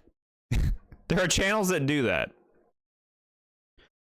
So yeah, those are some of the ideas that I've had floating around about like I really liked doing a ranking for all of the Paper Mario chapters. And so something like ranking all of the Zelda dungeons or the Mario Party minigames is kind of a similar concept, where it's like a really comprehensive and vast thing. Top 10 best levels in video games. Yeah, like what? Like, at least, like, trim it down. Be like, best levels in Mario games. And it's from somebody who played them all, or something like that. Can't wait to complete your top 10 bosses in 3D Mario games eventually. Yes. And you know what? You're putting the work in, and I give you major respect for that. What is your favorite boss? My favorite boss?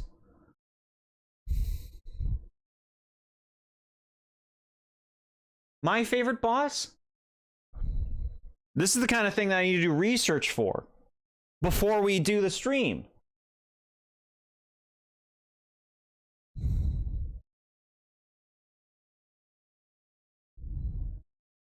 I'm thinking. I'm like looking around the room like I'm gonna find the answer. Favorite boss? I don't know. That's really hard. You're gonna think about every boss ever. Every boss ever, bro. Favorite boss?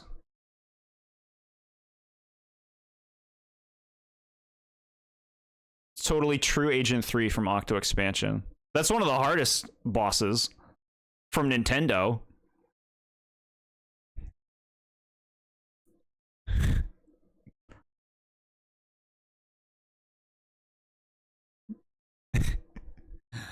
Like, when I'm thinking of a favorite boss, I'm thinking about the fight. I'm not thinking about the boss itself. I'm thinking about, like, how fun do I find the fight?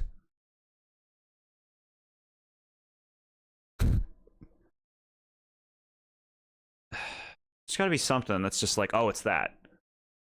There's gotta be.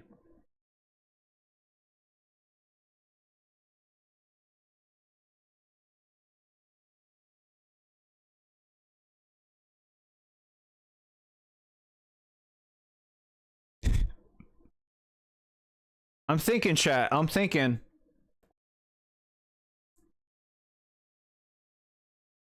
Favorite boss, bro.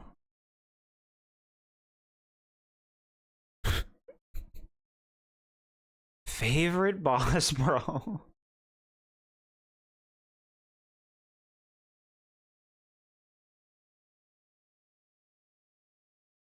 I can't think of anything. It's too hard. How do you narrow that down?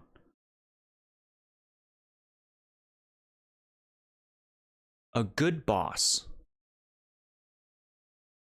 I don't know, chat. Twin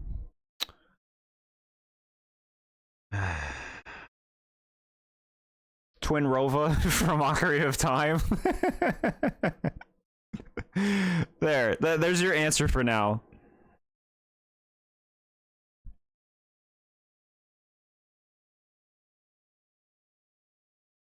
Blue from Pokemon. Yeah, right. Yeah, right.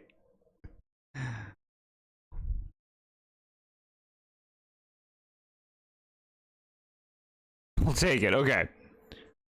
All right, Sky's next question. What's been your favorite video to make for the channel so far? Keyword here is favorite. And my favorite video to make for the channel is my ranking every Paper Mario chapter video. I really love that video, man. It's crazy. I still think about the work that I put in. I'm just like, man, that sounds like so much work. But it was fun. And I'm really happy with how it came out. Love that video. You're so nice, chat. You like the Majora's Mask final boss? It's cool. I agree with you on that. It is cool. That's a cool boss.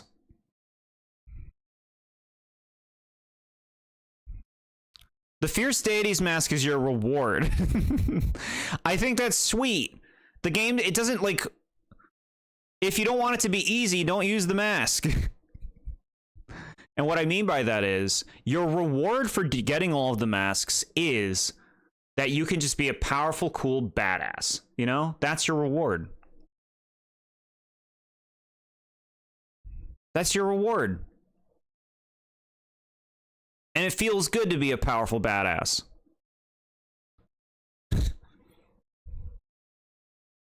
Okay.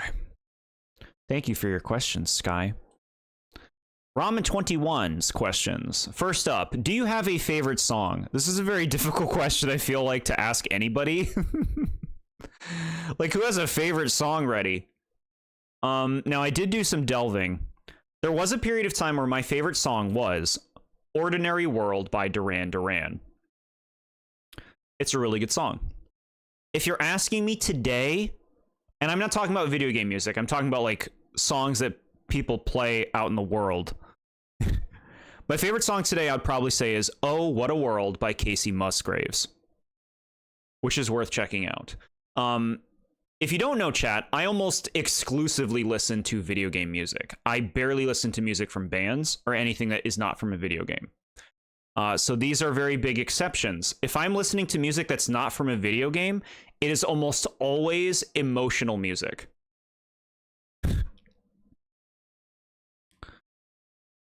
Pressure by Muse. Huh.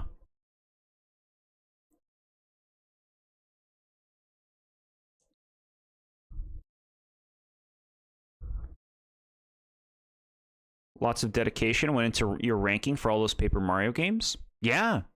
No, I put a lot of thought into it. What a way to have it thrown back in my face. Good counter argument. What? I wasn't trying to throw something back at you.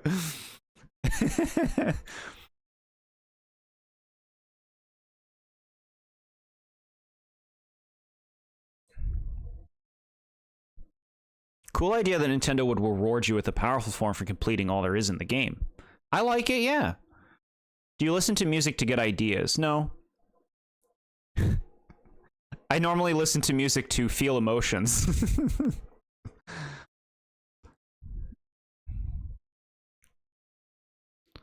I remember you always bringing in your Switch with headphones to our store. You can confirm, chat. Yeah, I used to listen to music off my Switch. Now I have an MP3 player, which is much better.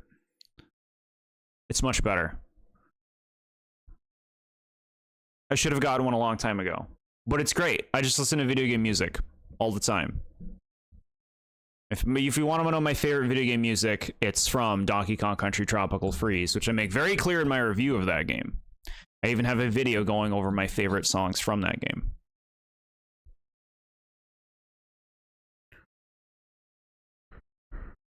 You upgraded, absolutely. Second question. What's a game you like that you doubt other people in the server have played? Boy, oh boy, did I write a lot of games down. There are a lot of games that I've played that I've never talked about with you guys, chat. Games that I played growing up and from other systems and stuff. So, games that I don't think anyone else has played, or that I doubt other people have played. Katamari Damacy, which somebody mentioned playing. Radiata Stories, a very cool RPG, where there are 177 different characters that can be in your party. Amnesia: The Dark Descent. A game I've beaten many times and know everything about, pretty much. Which is a really good spooky game. The Simpsons: Hit and Run, which is just a really good game. It's fun, man. It's just fun running around the Simpsons world. Lisa the Goonful. I would have said that. I would have said that if you didn't say yesterday that you played it. One Republic sounds familiar. You love that game's boss themes? Big Top Bop is your favorite? Really? The boss themes I find a little too hardcore for me. I go for more like the pleasant melodic tracks. What was that second game called? Radiata Stories. It's a PlayStation 2 RPG that is not perfect. No game is perfect, but it's a fun game to get into, and you can recruit so many characters in all these different ways in this town that feels alive because everyone has a schedule. It's really cool.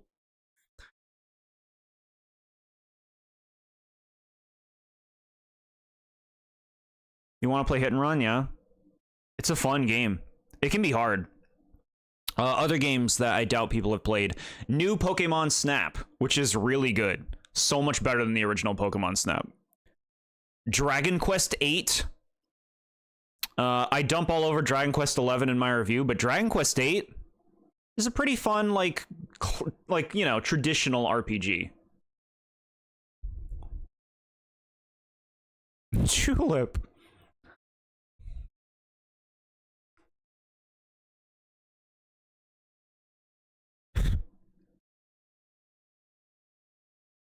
You played some of these games? Heck yeah. For Switch 2, what are you talking about? New Pokemon Snap. It was on the Switch 1. It came out like 5 years ago or something. Not 5 years ago. I reviewed it when it came out. It was more like 3 or 4 years ago.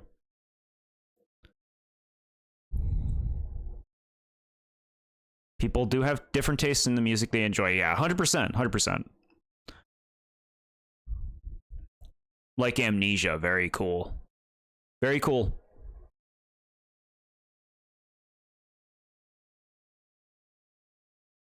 Other games. Bomberman Generation. Beyond Good and Evil. Rogue Galaxy. Dark Cloud 2. Ape Escape 3. Spyro 1 through 3, the original versions. Death's Door. Tales of Symphonia. Kingdom Hearts Birth by Sleep. Shadow of the Colossus. Glover. Super Monkey Ball 2. Concrete Genie. These are all games I've played that I'd be surprised if any of you have played. Or I mean, you know, I'm sure 1 or 2 have been played by some of you. But rock, metal, heavy metal, doom metal. Yeah, see, I don't go for that kind of stuff. The metal and the heavy stuff. You played Shadow of the Colossus, very nice. The OG Spyros and Glover bit, heck yeah. Monkey Ball 2, heck yeah. Melody of Memory.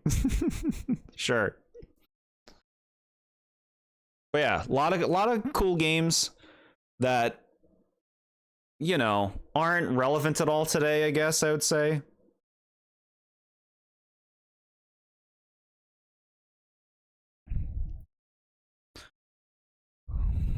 Jordan's in the Twilight Zone with these games I've never heard of. You needed to be around with the PlayStation 2 and the GameCube. That's where a lot of this stuff is coming from. Jordan underestimated our nerdiness.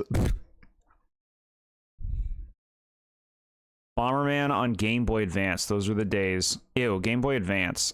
Okay. Question 3. What's your favorite game of 2024? Very specific. I looked at all the releases of 2024. My favorite game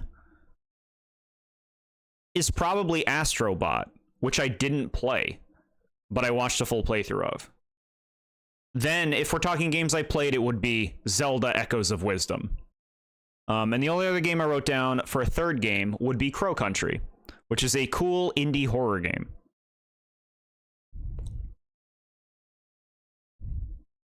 Spectrobes. It's on my radar, thanks to you.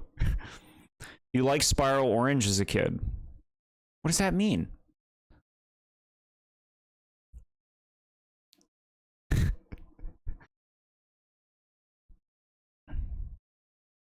That's what I was given, same. I wanted a GameCube. Biased because Mother 3? Mother 3 is like the best Game Boy Advance game.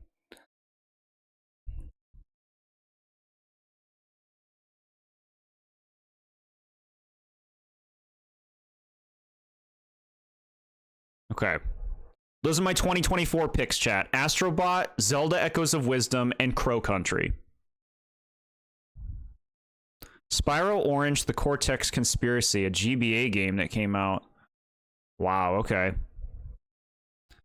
Minish Cap. Yeah, Minish Cap's fine. I reviewed Minish Cap. Golden Sun we have to play. I haven't played it.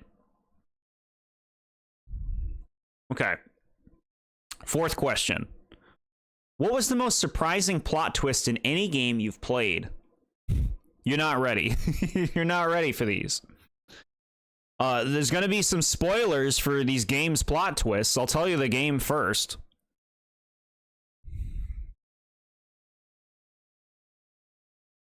Okay.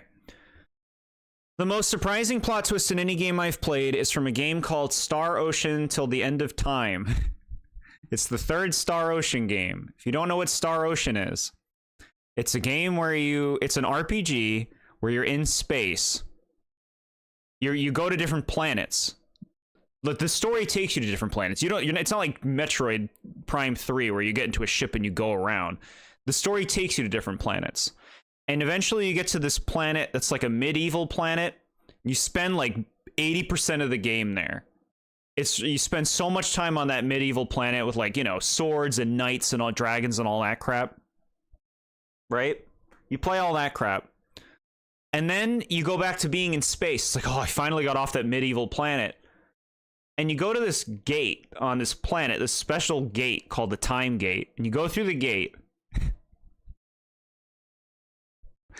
And then you're in a room. You're in a bedroom. And there's a little boy there. And the little boy's like, huh? How did you get out of the game? And the characters are like, what are you talking about? And the little boy's like, you were in the game and now you're here in the room.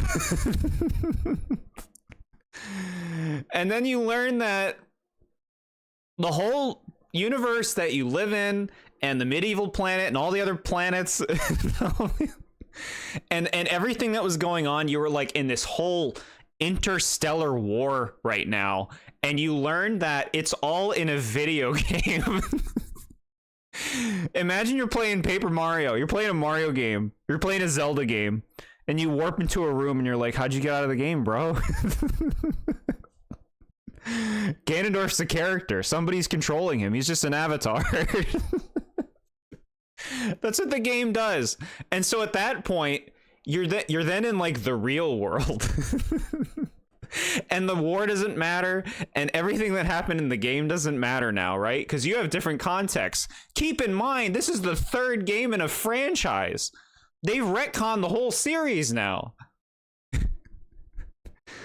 And you end up going to the building. You go to the building that the people who made the game are at, and they're like evil. And you fight them, and the final boss is the guy who made the game. Yeah, I would still like to do a World of Light Nuzlocke.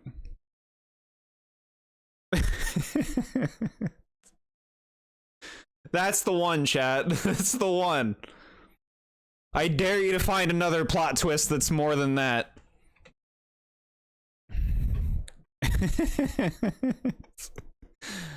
Where a game just shits itself and throws you in another world and says that everything that's been going on is in a game world. What a way to shatter the whole world you were developing for a big shocking moment that leaves the fans not caring anymore. I know. It was just off the rails, bro. Play World of Light without jumping. Why would I do that? Do the Francis voice again. What was the Francis voice? You're so cute, Princess Peach. It's way high technical. It was all a dream thing. Yeah, except it was a franchise thing. It's like if Link woke up and it was not Link and the whole Zelda series was a dream.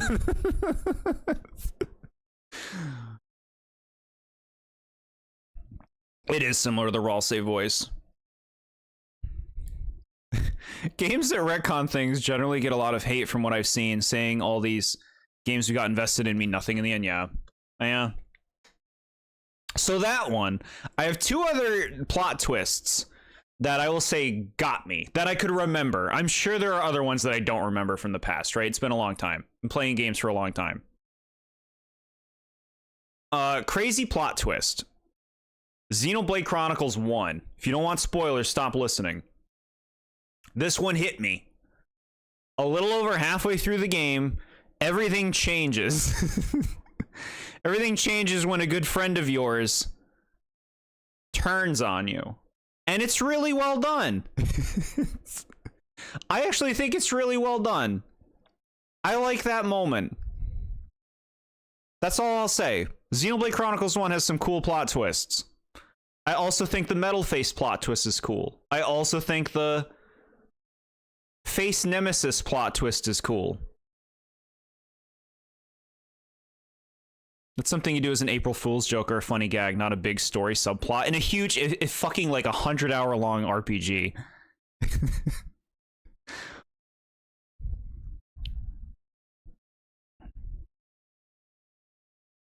What franchise got ruined? Star Ocean. So long, friends. Are you leaving, Ramen? Thanks for hanging out. Great twist. You really loved it. Best part of the game. Yeah, Xenoblade Chronicles has some cool twists. The first one.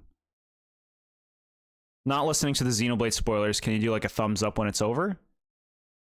Here you go. You see thumbs up? We're good. No more Xenoblade spoilers. Third game we have is Dragon Quest VIII. This isn't a big one, but if you care about Dragon Quest VIII, don't listen.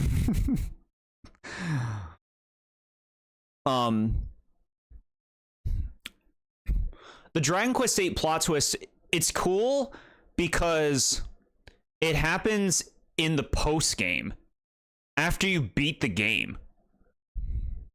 So if you don't know, the Dragon Quest VIII hero, the character you play as, is one of the Smash heroes. It's the one with the orange bandana. You know who I'm talking about?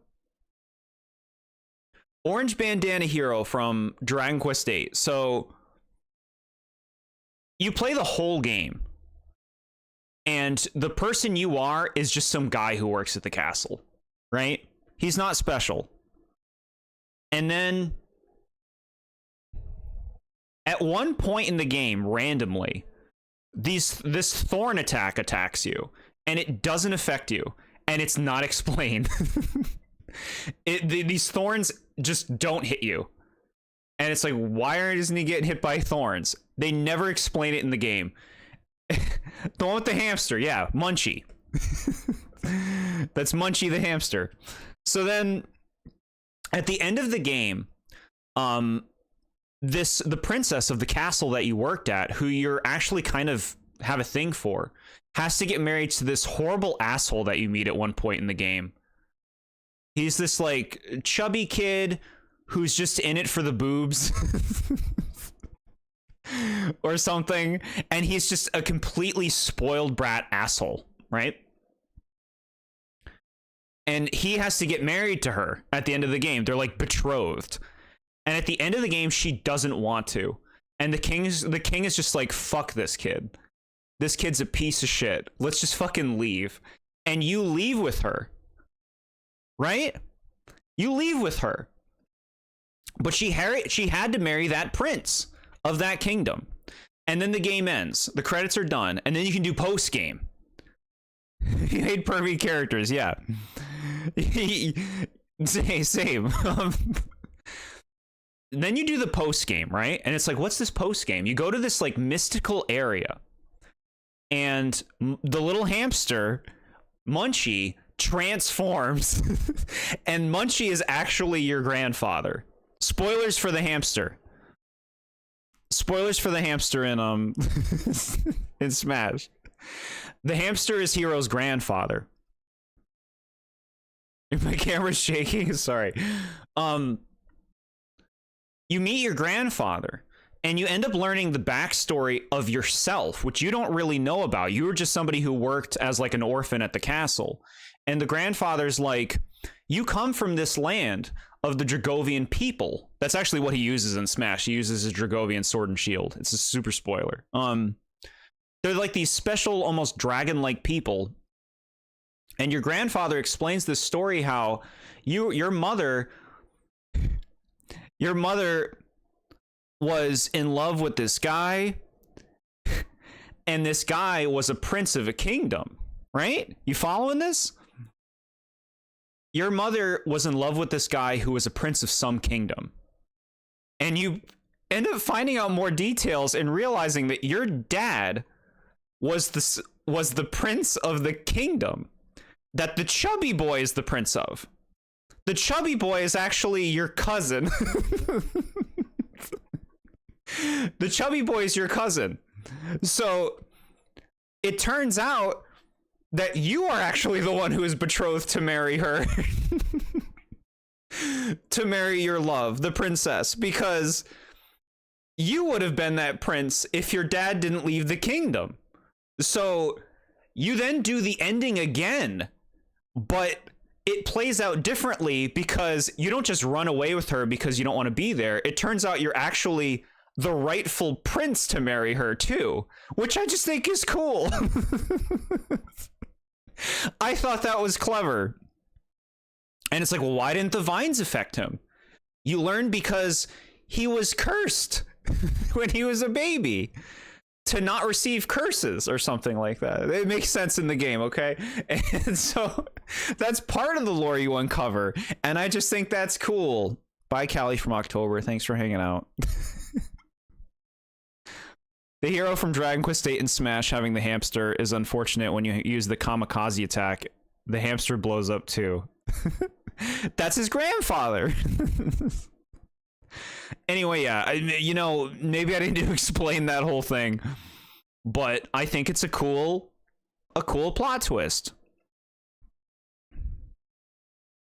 I was like, that's actually clever. It's clever. Here it is. Here's the thing. It's a better plot twist. It's a better story moment for them to just choose to leave without being a rightful thing. But that like rightful thing I just thought was smartly executed. That's it. That's my plot twists that I thought were big. You can soft lock yourself in Final Fantasy X early on. Final Fantasy X's got some good twists, right? Final Fantasy games got twists. Maybe Kingdom Hearts games got twists. Anyway, thank you for your questions, Ramen21. Mario Adventure Gamer. This is quite the selection. Thank you for your questions. All right. How do you decide what music to play for best and worst sections of your best and worst videos? I just listen to a soundtrack. I listen to like tracks that might have stood out that I think would make fairly innocuous background music, you know? Something that's not too distracting while also pleasant. I'll try to put like, you know, for the worst section, I might think of like, how could I, like, maybe I'll pick a track that's a little less cheery since it's the worst section. Little things like that. But really just what works. What is your opinion on top 10 countdown lists that other people make on this platform? I mean, cool. It's cool to make countdowns. It's cool to rank things. I think that's a really easy format for a video. It's interesting. Like I said, I appreciate it when they put the effort in. Like, I know you can't do that with everything. Like, how could somebody theoretically make a best bosses in all games? How could you? You can't cover all of that. I know they're attempting, you know, you do what you can in that case. It's still a cool concept. I like ranking things myself, so I think it's great. There's a lot of it going on. I think a lot of people phone it in, which I don't care for, but I think you can sense if you know what they're talking about, whether they phoned it in or not. Any games you wish will be released on Switch 2 in the future, like Paper Mario, for example? You mean like the original Paper Mario? That one's on Switch. I don't know what you mean by that. Do you mean like a remaster for Paper Mario? Games wish to be released on Switch 2. I mean, as much that's on the Switch 2 as possible is helpful, you know? It makes it all easy when it's all in one place. So, like, anything that's not on it. Like a new game. Oh, yeah. New Pikmin game, new Paper Mario game, new Smash Brothers game. What's the other one? New Pokemon Gen 10. Big time. I'm gonna be very interested in whatever the next 3D Zelda is and whatever the next 3D Mario is. I'm sure those are gonna be great. The only Dragon Quest related media you've seen is Your Story special on Netflix. Is that the movie they made? I watched some movie that I stopped halfway. I couldn't stand it. You don't want to see Paper Mario 64 get a remake, but if it did get one, you wouldn't mind playing it. Interesting. Y'all know my take on that. Next question. Would a Meowlin plush be a possibility sometime in the future? You think it'd look cool? Thank you. I think it'd look really cool too. I think Meowlin would make an elegant plush. Frankly. Very cute, very personality. I think, yeah. I would say yes. Eventually, at some point, why not? As long as it's feasible to do. Yeah. That'd be sweet. I like the concept. This might just be a me thing, but why do you sound somewhat bored during your reviews? Is it because that's in your channel name, or am I just overthinking this question? That's just how I present my thoughts. That's how I write. So, yeah. I'm not trying to sound bored. If anything, I'm trying to, like, infuse it with some energy, you know?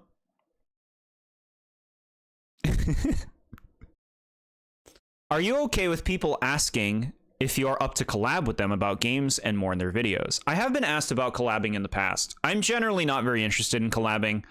I like staying focused on all the stuff that I'm working on, which is, you know, I got a lot going on in combination with my day job.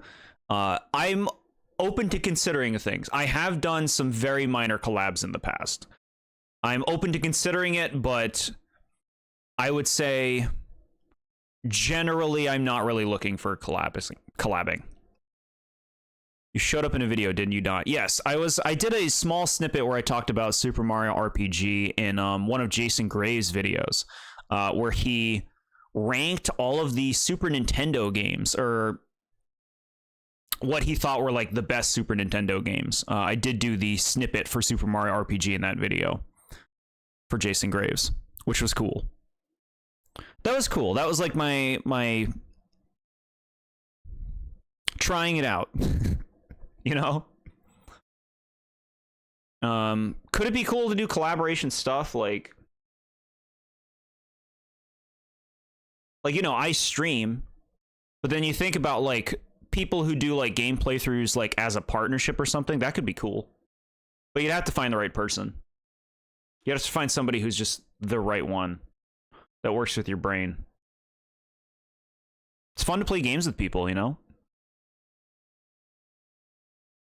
But that's why I like streaming. Next question. How do you feel when people react to your videos? Now, I wonder what you mean by react. I love hearing what people have to say about the stuff that I make. People's thoughts. Comments are always a treat, you know? I like seeing what people have to say about my stuff. The reason you asked about your voice is because you don't know what kind of tone of voice would make me not sound too bored, but also not overacting when I read from a script. Thing is, you do need to put like a little bit of punch, I feel like. But that might also be misleading when you're new to this. I would say it's something that you will get used to pretty quickly, but trying to do it best at first might be a little difficult. Like, I'd say just like practice, focus on like talking naturally, I guess, which even I could, I do my best to try and do that better and better every time I play, every time I read. You remember when someone reacted to your Island review some time ago? Okay, yeah. I know what you're talking about. My Animal Crossing Island review, the first one that I did, was live reacted to, and that was pretty cool to watch, honestly. It was cool to see somebody speak to the things that I had to say. Is there going to be a poll for the movie you reviewed for this month? What? Oh, yeah, because I always do a poll and I didn't put one up. I forgot about that. Thank you, SMA, for reminding me. No, I totally forgot about that. But I could do that, yeah. Thank you. Thoughts on the Nintendo Switch 2 as a successor console so far. So we're very early on in the days of Nintendo Switch 2. Here's the thing. I like the Switch a lot. The Switch 1 was my favorite console, and the Switch 2 probably is going to just supersede that, because why not? It's just a better Switch. And I think that's the call. The Switch is a brilliant console conceptually, and everything about it works so well. I see no reason to change it. I love the UI, the layout of everything, the way it all looks and stuff. It's so clean. It's so immediate. I really like that stuff so much. I have a PlayStation 4 and I hate the UI. I hate the way it's set up. I hate the way it looks. I hate all of the menus. It's just so poorly optimized and just looks terrible. But the Switch looks great. I love the simplicity of it. I don't understand people who are like, it should be so different and so much more fun and personality, this and that. It's like, it looks great and it functions great. What's your problem? You're focusing on the dumbest shit. I think a lot of people just like to find things to complain about with Nintendo, but it totally works for me. I like the bigger Joy-Cons. I love how well everything runs on the system. It's a dream. I'm playing a Nintendo console that runs well, chat. I've never done that before. I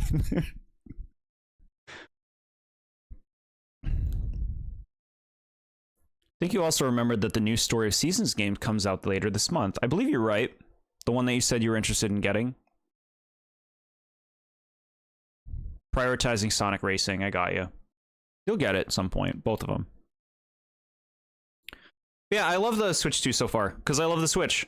I love Joy-Cons. I love the, like, quality of life improvements of just, like, running better. I don't want, like, why keep chasing gimmicks for no reason when you found something that works so well? You know? It's a hybrid console. It's fantastic. Let's see. Out of Mario, Luigi, Wario, and Waluigi, who do you think Kevin Afghani voices best? Still think Charles did them all better, in your opinion. I'm with you on that. Who did he voice best? From what I've heard,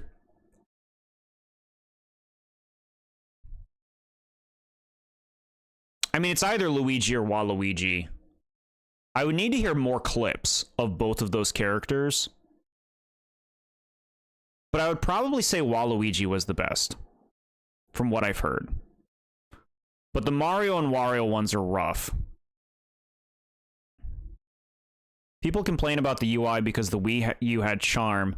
What they didn't know, because those people never owned a Wii U, is that loading times to start the console up was bad at launch. You think loading 500 Ms is easy for a console? Yeah.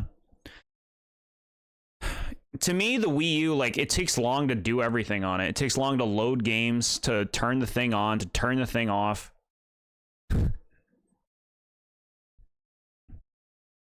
If you make it to your 10th anniversary on YouTube on the 20th of April 2028, what would you likely plan for it? Q&A. I guess 10th anniversary should be a big thing, huh?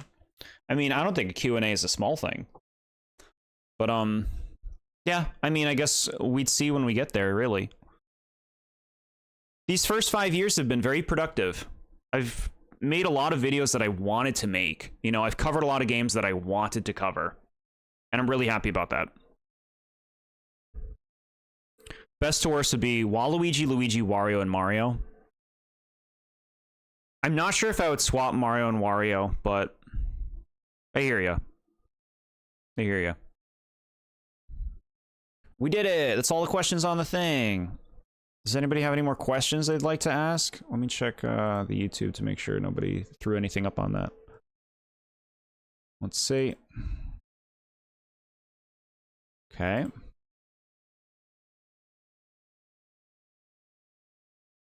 Hooray. No, looks like we're good, chat. We're good. We did all the questions. Any more questions? We went through them so fast. It was like a solid 2 hours. Hooray. Heck yeah. I appreciate you guys so much for asking all these questions. And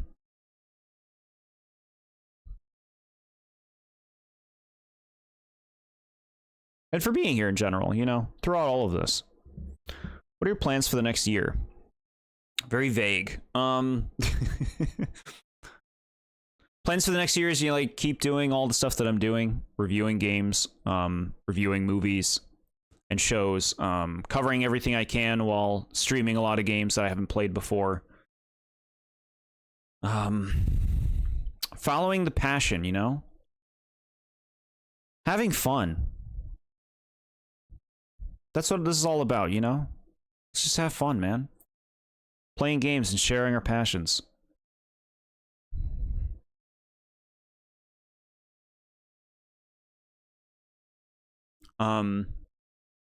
As far as, like, specific videos, obviously, you know, every month we're doing a Disney movie review. Next month will be Melody Time. which I'm sure all of you are familiar with.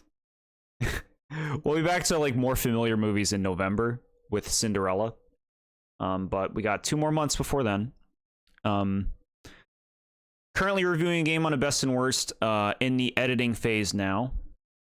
After that, I'd like to review Luigi's Mansion around October, and I have started playing Splatoon 3 because I would like to review that as well. As for the games that we're playing, polls will happen and those will decide, as well as trivia winners picking the things they want me to play. How long did it take you to get all those amiibos back there? I started collecting amiibo basically the first day they were out. I remember when Smash came out for 3DS, and they had the amiibo behind them, and I snagged Pikachu and Samus. They looked really good. And then the next day I wanted all of them, and I got the rest of them. And from there I wanted the full Smash set. So, as you all know, it finished in the last year when I finally got Pyra and Mythra, and I had all of the Smash ones. So it took that long. Like a decade. A little over a decade even, right?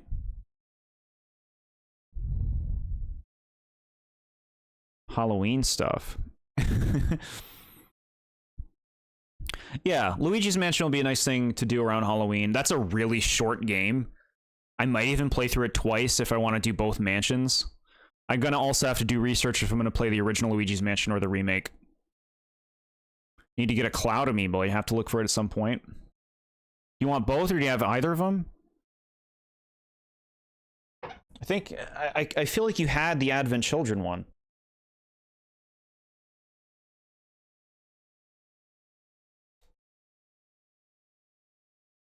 You only have several of them. Your first one was Ganondorf because of Yoshi's Woolly World. Cute. It's cute.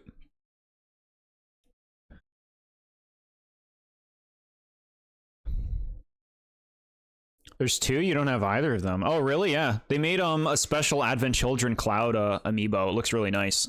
I think it looks better than his regular outfit. Sweet.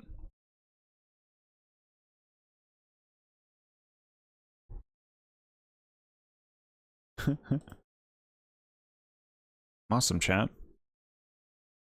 It looks like we conquered the Q&A. Can't wait to finally play that game when it comes to NSO GameCube, because you've only played the 3DS version of Luigi's Mansion. Huh. So the 3DS version of the original Luigi's Mansion. So you just want to play the original.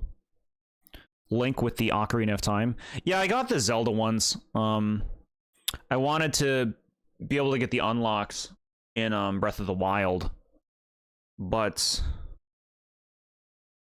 having all those links, I like the Majora's Mask one. Go figure. And the Ocarina of Time one's cool too. The Wind Waker one's not bad either. Yeah, there's a lot of amiibo. I've consolidated a lot of my collectible kind of stuff. I don't like having junk anymore. I don't like having like knickknacks and stuff. The things that manage to be visible in my room are very like, you know, I have, of course, this setup behind me. But I try to get rid of as much as I can. I don't like having a lot of stuff like that. It just takes up space and feels like clutter. Link's Awakening remake link too. That's right, they did make one for that, didn't they? Yeah, they made a lot. Sonic and Falco, of course. Did you see the Partners Showcase back in July? Yes. This is the one that showed the new Katamari game that I lost my mind over, right? That I'm very excited for. They had an event today, an indie showcase.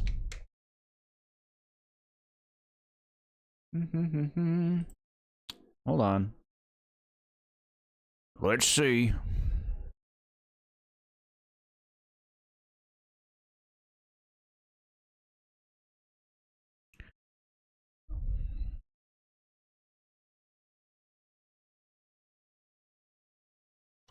You coming?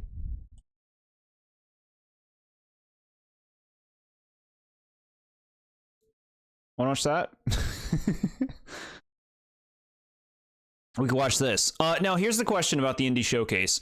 Why is it 15 minutes long in the America version, but like 47 minutes long in the UK version. What is that about? Should I be watching the UK version?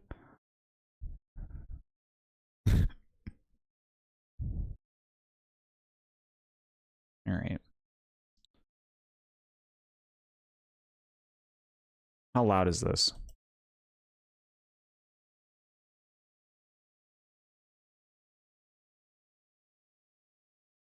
Pac-Man World 2 is coming back. Since you played the first repack game, you couldn't wait to play it. I'm open to playing them. They look fun. Oh god, look at this mouse game, chat. There you go, you can hear it now. Oh, is this Mina the Hollower? I've seen people talking about this. This doesn't look bad. I don't think I'd play this, though.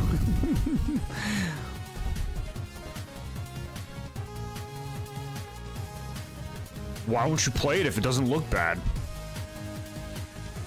Weren't thrilled with what you saw, yeah? Shovel Knight was a big deal. I'm sure this game's not going to be bad. Hello, everyone, and Don't dig the welcome to character Indie design. World. I'm Ariko. And I'm Oh my Tyler. god. We're back to showcase a batch of new indies coming to the Nintendo Switch 2 People and talking to Nintendo me. Switch systems. Since the launch of Nintendo Switch, indie games have brought us fresh perspectives, unique styles, and taken us on unforgettable adventures.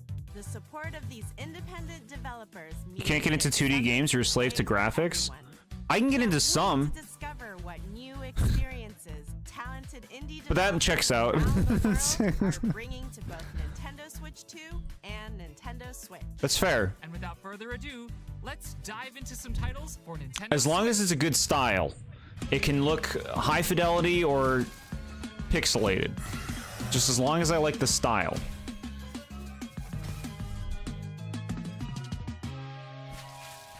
What is this? See that Hollow Knight map? You can play as a bird. So this game wants to be Hollow Knight, right? Oh yeah.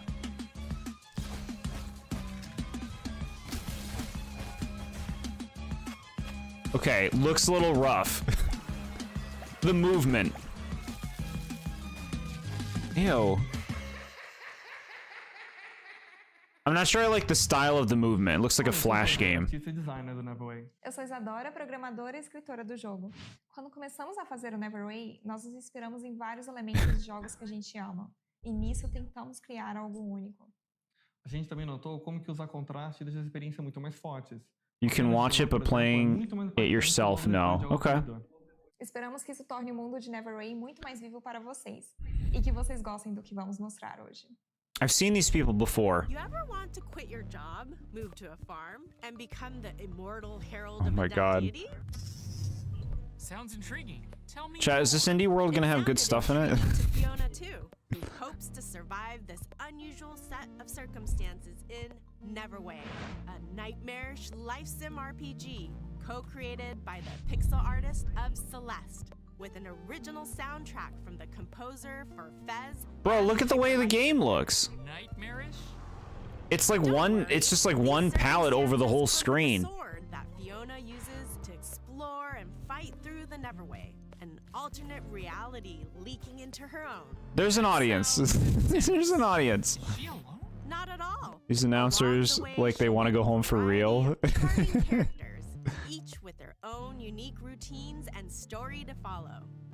Befriend, romance, or I don't like the deceive, color all palette that of this buffs game. and Like it's combat going for a moves look, help you but on your journey. Okay, I might have to give this immortal herald thing a whirl. Answer getting the really call, dark looking. persist through this deadly dimension. This game looks Engage in depressing, good fast-paced point. combat, and pay off your Accurate. debt when Neverway descends onto Nintendo Switch Neverway. next year. It's not for me. Somebody will love that game. Look at that cutie. Wait. Little fluffs. Never play.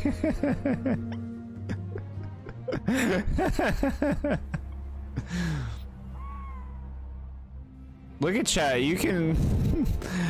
Do you want to play an Army of Yaks game? Look at you're a little shepherd. This at least looks different, right? I kind of like having a herd, but I'd be too sad if any of them die. Firewatch comes Herdling, a new adventure from the creators of Herdling. acclaimed Forest. I'd be too sad. I couldn't play In this. tale of beauty and companionship, If anything happened to any of them, I'd cry. into the mountains and beyond. The journey will be challenging but breathtaking as you I do traverse like the little fog-wreathed creatures. forests, forgotten valleys, and snowy plateaus. As you cross these diverse biomes, discover more of the fabled beasts known as calicorns and add them to your herd. You'll also encounter Aw. eerie dangers, formidable So obstacles, sweet. and environmental puzzles as you climb higher and forge your way to the mystery at the summit. Wield your staff to guide the calicorns and join their exhilarating stampedes. Embark on a tale of trust and survival when Herdling climbs onto Nintendo Switch August 20th. Your yak would be herded right off a cliff by mistake. And then you'd just be weeping. You'd just be weeping. You wouldn't be able to play anymore. Window, booth, or table? Booth, Lone Wolf, or Life of the Party. You know, if you just want like little games that are Well, those are the types of something to decisions unwind that with come after the with day. Pleasant Puzzle Game, where you organize groups I of guess this people is what- according to their preferences. This is like You're in the charge direct of for you. who sits where. Play seating matchmaker to please picky characters by dropping them into social situations and watching them react. Discover each character's unique traits, from the relatable to the outlandish. You can see playing this, yeah? Everyone has a seat. So they just want to do things and you move them around, huh? Satisfying puzzles at your own pace and unlock fun new scenarios like bus rides, banquets, limo rides, and more. Sit back, relax. It's and cute. find the perfect It's cute. spot for everyone in Is This Seat Taken? Launching on Nintendo Switch. Is this later seat today. taken, chat? Aw. Your favorite big city. Just Okay, we could play this game, chat. That's I'm interested. Little Kitty Big City? is back with a free update. Chock Chat, we full could of play brand new this. opportunities for mischief. Use the cat customizer to give your kitty. Oh a my god, fresh chat. mood. We can make a Or cat. even recreate your favorite fur ball. Once you're looking meow, Chat, we can make our favorite head out into furball. the city to explore And new then areas, explore. meet new friends, and check in on some familiar faces. Get your paws dirty as you learn Chat. skills from your puppy pal. Or strut your stuff for the fanciest feline celebrity in the whole wide city. With a catwalk like that, it's a good thing you can also unlock additional camera mode features to capture it all. What is that picture? That's not a cat pun. You gotta be We can make Meow Lind in The this. Little Kitty, Big City, free picture perfect update.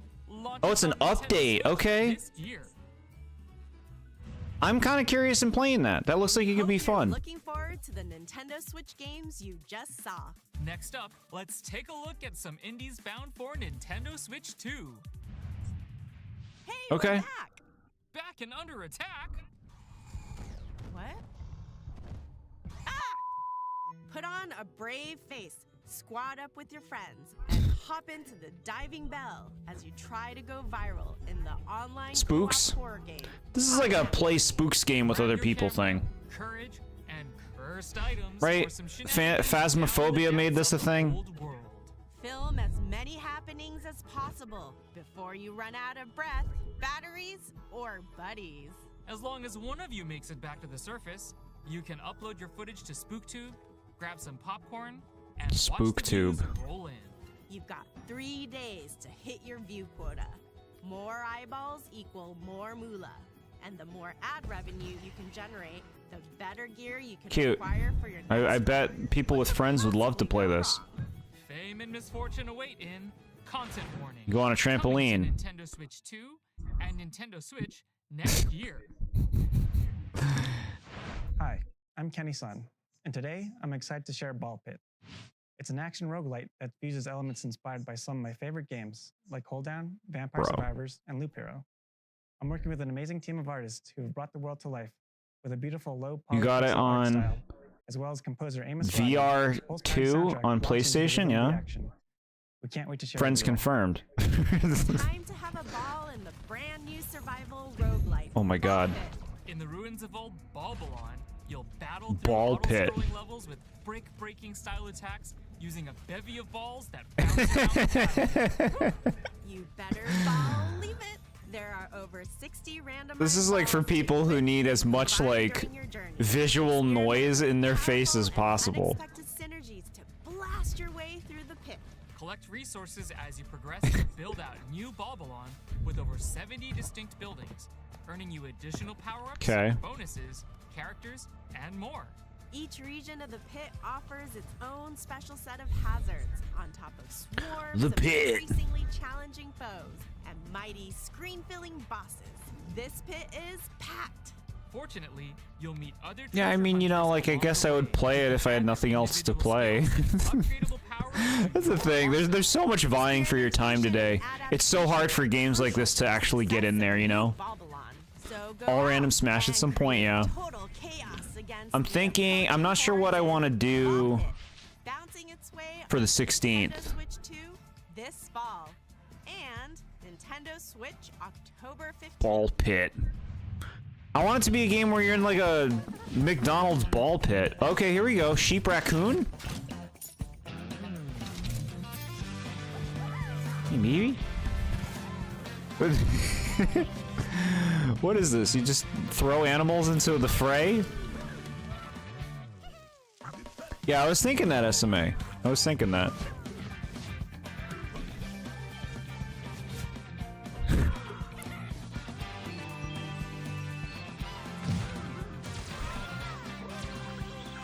Bro. This looks like a cute little thing to play with your niece and nephew. They're like, wanna come play Ultimate Sheep Raccoon? Okay, sure. I call Raccoon. スタジオスのブラインド渋谷です。音楽担当と What do you got? はいです。グレイシャドウは私のホームである北海道の豊かな生態系や寒冷な気候からインスピレーションを受けて生まれました Glaciered. 音楽ではその世界に共鳴すべく声も多用して This game was inspired by 自 Tulip. 然にインスパイアされた Please, take a look. RPG 的なスパイスの効いたアクションゲームです。遠い未来の海に住む会長の市場として彼らの視点で展開する Bring Tulip to the Switch, chat. Tulip 2. 65 million years in the future, the Everwinter has encased Earth within a permanent layer of ice. But under the surface, a new chapter unfolds. In Glaciered, you play as a Twi, an evolved avian Is this species sick? Is this descended actually from cool? dinosaurs, endowed with the abilities needed to protect the Everwinter oceans. These stunning underwater This looks worlds full awesome. of mysteries that You have just waited to be going around this explored crazy and planet funded. as this As you weird swim fish through thing? these scenic vistas, you'll engage ferocious marine beasts in real-time combat, unleash melee and ranged attacks, along with special abilities to fell these foes. Use experience gained from these battles to build up your Twi Experience, chat. and various abilities to become the Everwinter's ultimate protector. The cat game? Yeah, To cat game looks soar the fun. seas at the end of time in I've been Glaciered, eyeing that little kitty launching game for a timed while. console exclusive Being like, on this could be Nintendo something we Switch stream. System this holiday. Glaciered looked kind of cool. Before we go, let's check out a few more exciting indie games heading to Nintendo Switch. Very, 2 very and brief and to the Nintendo point. Switch.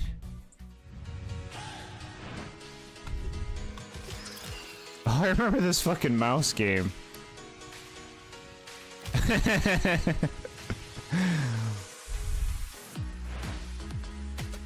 Sure. This is like a baby sensory game. Tiny bookshop. There's an audience, chat, who they don't give a shit about mainstream games. They want to play this stuff. They're like, give me the indie games.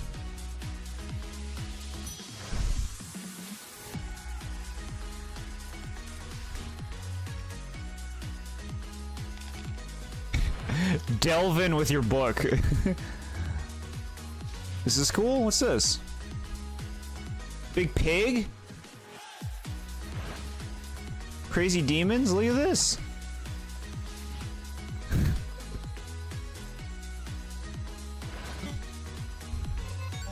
UFO 50, chat. This is a cool game. You get 50 different games that are like old-fashioned looking. That's all for today's Indie World. We hope you enjoyed the games in today's showcase. They ended on a montage, bro. Thank you, as always, to our indie community and partners for bringing their craft, adventures, and imaginations to players on Nintendo Switch 2 and Nintendo Cute. Switch. Follow our I bet official these Indie developers of World these games are really accounts. freaking happy to be in this, though, you know? This means so much to them. To get their little game to be seen, Happy gaming! it means so much to them. Well, we saw what it was. It was honestly even less than I thought. Cat game would be cool, yeah.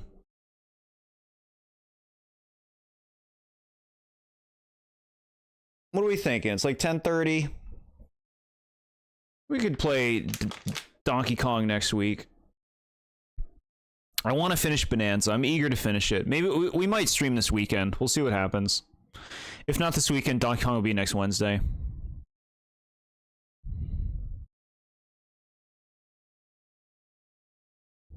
I guess that does it, though. This was a successful Q&A chat. I really appreciate you guys asking all the questions that you asked. I hope you feel enlightened to the Jord life. My priorities.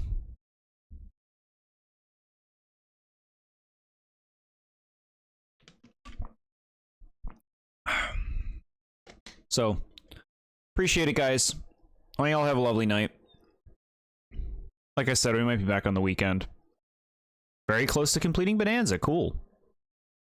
Samesies. I feel like samesies. I actually don't know. Thank you, chat. Happy 5 years. Yeah, no, I appreciate that big time. Thanks, guys, so much. This was fun.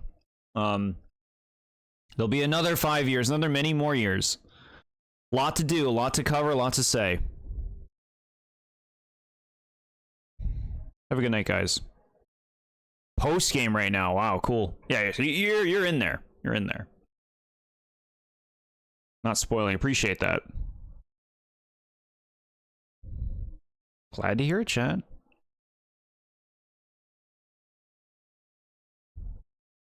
Can't wait for future videos. Thank you so much. I'm doing what I can. A lot going on right now.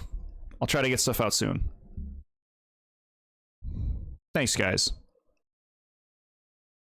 Have a lovely night. Probably see you this weekend. We'll see.